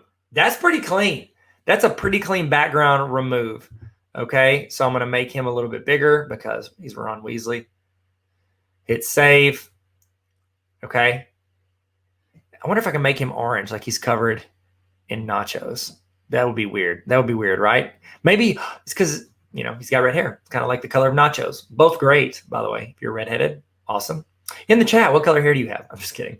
Okay, so we've got it. We've got this. I'm going to move him a little bit over so he doesn't overlap it too much. The Nacho Average podcast. We got Ron Weasley on there. That's not bad, ladies and gentlemen. That's not bad at all. That's okay. Did you make one? How do you feel? Let's see what it looks like whenever I change him up a little bit. Put a little edit on it. Get a little classy here. See what happens. This may make it worse. Sorry, this is like legit. Like you're sitting here creating a podcast with me. Look at us. Who would have thought? Not me. Okay, it's fine. Let's hit download. I'm going to download this file. I recommend downloading it as a PNG file, and that's actually what they're going to suggest for you. So I'm going to hit download. It's going to download that image for me. Okay, cool. Now I can X out of Canva. I'm going to go in here, and I'm going to upload that artwork. Now, here's the deal. You have like a thumbnail for your entire podcast, which is what I just created. You can also make episode-specific thumbnails. So what I could do is I can make this a template, and let's say Ron was one of my guests on here. I could put Ron's picture on it. Every episode, I could just go swap out that photo with a photo of someone else that is the new guest. I'll tell you, there's a podcast, Armchair Expert, with Dax Shepard. He does, last time I checked, he might not still do it, but he did a really good job of having a different episode artwork for each one. We used to do that here. Let me look and see if I can find you one for mine. We started out with high hopes, and I was like, this is a lot of work. So I stopped doing episode artwork for every single one. I know I did one for Explaining Casey Neistat. Where is it? Explaining Casey Neistat. Come on, where you at, little buddy? He was like a 3rd episode, I think. Explaining Casey Neistat. There he is. Okay, so let's go to this episode, see if we can see my episode artwork. It should be different. Yep, there it is. So I actually made specific episode artwork for this. So it's like I put a picture of Casey and I put explained. We're explaining this person, so I put it on there as an episode. Okay, so I'm going to upload the new episode artwork, which is what we just created. Where you at, little buddy? It's loading up. Give it a second. The computer's doing it. There it is. I would title it correctly so you can find it. But you're not going to have to do this. Say you just wanted, I'm going to hit save because that's what I want. Let's say you wanted to, you're like, you know what? I don't want to go to the effort of doing like new artwork for every single episode. That's fine. It's going to attach your show's artwork to all of those. This is season 1, episode 1. So it's like the pilot, the trailer, if you will. Episode type, we're going to mark that as a trailer. We can do full episodes. So like normal episodes, we do a new episode every Monday. And then if you throw in a Thursday episode, that could be a bonus episode, but we want to do trailer. And we're content's clean, education, #education. Okay, so we want to submit the episode for review. So I'm checking over it. Episode title looks good. I put a description in. I've got artwork. I've got that it's a trailer. I've got everything. This is pretty clean. There's only a couple sections to this. I love how simple they keep it. Submit episode for review. Okay, now here's the deal. You would not do this on every episode, but since I have not created this podcast, I made the episode first. Remember, you have to have audio before you submit it to the podcast library. Now I have to show that Nacho Average Podcast. The best podcast about nachos based on a throwaway comment from a TV show on the planet.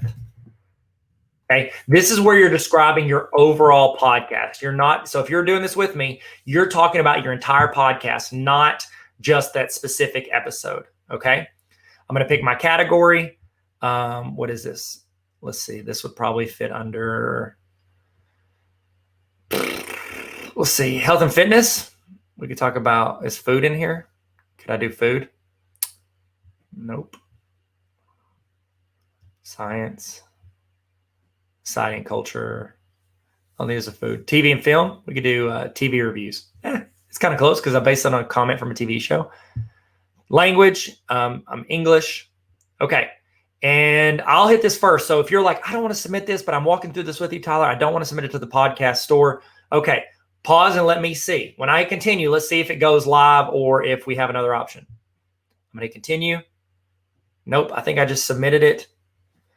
Yeah, I just submitted it. So don't hit continue if you don't want it to go out there. So now what it's asking, am I ready to distribute my podcast to all of the different podcast streaming platforms? Spotify. It won't go to like Apple Podcasts because I didn't, I created it. I put that music in from Donna Lewis, which is going to keep it on Spotify. Okay, I can do it myself. Honestly, just distribute it out there for you. Look, they put a little podcast there. That's the Apple one. That's Spotify. I've used that before. I don't remember what it is. But those three are like some other ones. There's a ton of different networks that people listen to these podcasts. Your podcast, so you know how it works, your podcast is actually just an RSS feed. It is like a place where you are, you have like created this content. And then what this does is it shoots it out. Spotify, Apple, all these other ones, those are the places that are hosting it. So it's like you made a TV show and now NBC is playing it. And it's also on Netflix and you can check it on Hulu. Okay. That's it. That is super easy way to create a podcast and create a podcast episode. Now I can go in the future. I can sign into anchor.fm and I can go in and I can make new episodes. I can upload them. I can schedule them. Super simple to do. Now, again, the app is super easy too.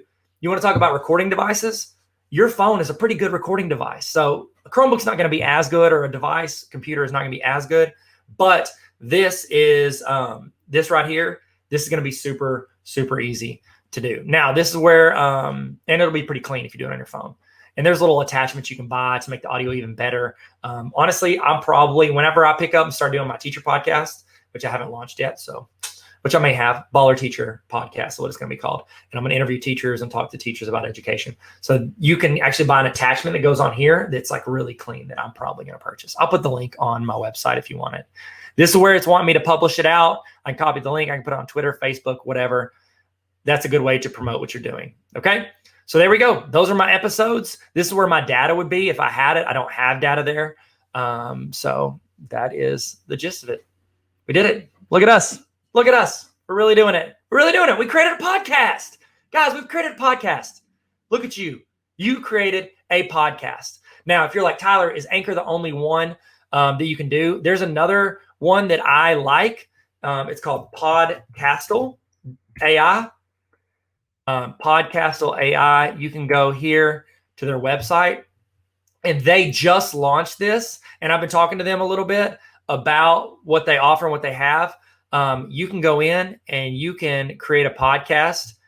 And they actually started out as an add-on for Google Chrome, which is pretty awesome. Watch this. So I could go here and I can click their add-on. Where is it? Where is it? Podcastle. There it is. Oh, I got to sign in. I wasn't signed in. Sorry, guys. Sign in. Okay, well, usually when you're signed in, you can go. Let me continue with Google because I want you to see this. This is a really cool feature that I think would add you value and your students value. So let me get signed in real quick. In the chat, what is the name of the podcast you either created or you want to create? What would be the name? Okay, we're not going to hold you to it. Okay. Sweet. So I signed in. What Podcastle usually does, in the add-on, I can go here and it can actually read, so let's say I go to a search, Alexander Hamilton. I'm going to show you the add-on first. I'm going to show you a little bit of what they do if you want to create a podcast through them. So let's say I'm on the Alexander Hamilton Wikipedia page.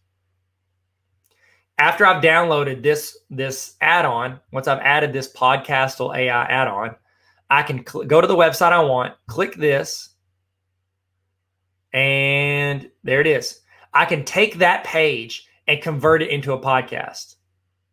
And what it does is it takes that written page and it makes it into an audio thing that you could actually listen to.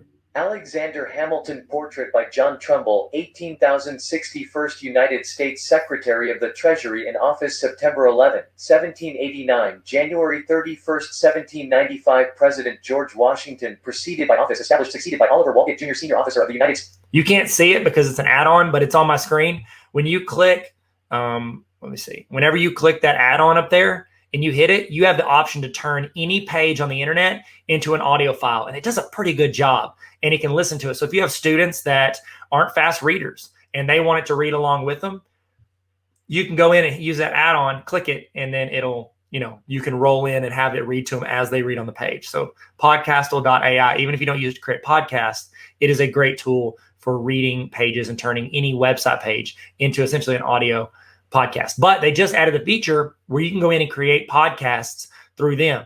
So you can upload the file.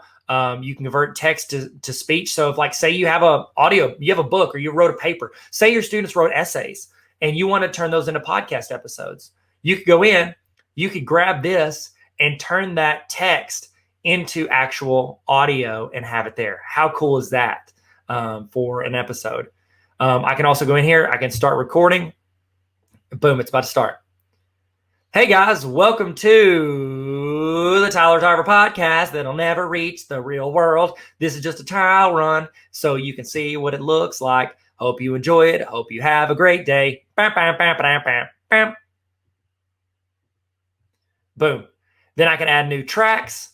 I can add more audio. I can add me talking. I can do all this stuff from here. I can go back and listen to it, see what it sounds like.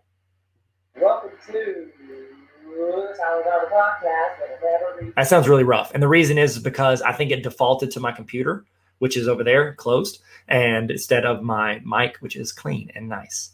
So you can go in, you can shorten it. I can tighten that up. I can hit delete.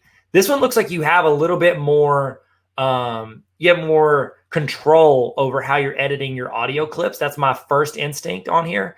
I can title the project, call it Fake Pod. Boom. It saves automatically. This is in the cloud, so you can do this anywhere with the internet. You can get more hours to audio by upgrading. So there you go. This is how you would do it. Go in and play with that. Let me know in the chat if you like this. I think it's pretty cool. I think that text to speech I want to try that out. Is that cool? Let's do this. I want to create a new project. I want to do revoice. I really want to see what this looks like. Text editor, I could do this here. Let's say I want to go in and I want to take this and I want to copy this.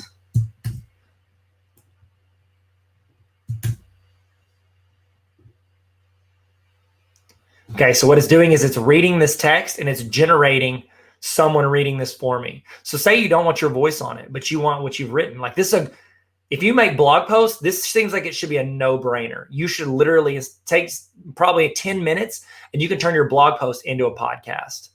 And so it would be super easy for you to go in. Watch this. Let's see what it sounds like. Lawyer, banker, and economist. He was one of the founding fathers of the United States. He was an influential interpreter and promoter of the U.S. Constitution, as well as the founder. That is pretty incredible. How quickly it did that and how cleanly it did that. Every blog post, every essay, everything that somebody does, you could toss that on here and have them listen to it. This would be like, say you have your notes from something and you're like, hey, I just want this to be an extra place for students to be able to go in and grab, re-listen to stuff. Or maybe they're like, when you're doing audio, as opposed to when you're reading, you have to be sitting there reading. You can't be driving or working in the yard. You could convert all your stuff super easy, copy paste it in there, toss it on a podcast. Students could listen to it as they're mowing or as they're driving or as they're shooting, putting up shots in the gym. They could listen to your stuff and be prepared even more for test exams. So I'm not gonna lie, that's pretty incredible. Pretty incredible. You can upload stuff, you can record, you can text to podcast, you can add those features in.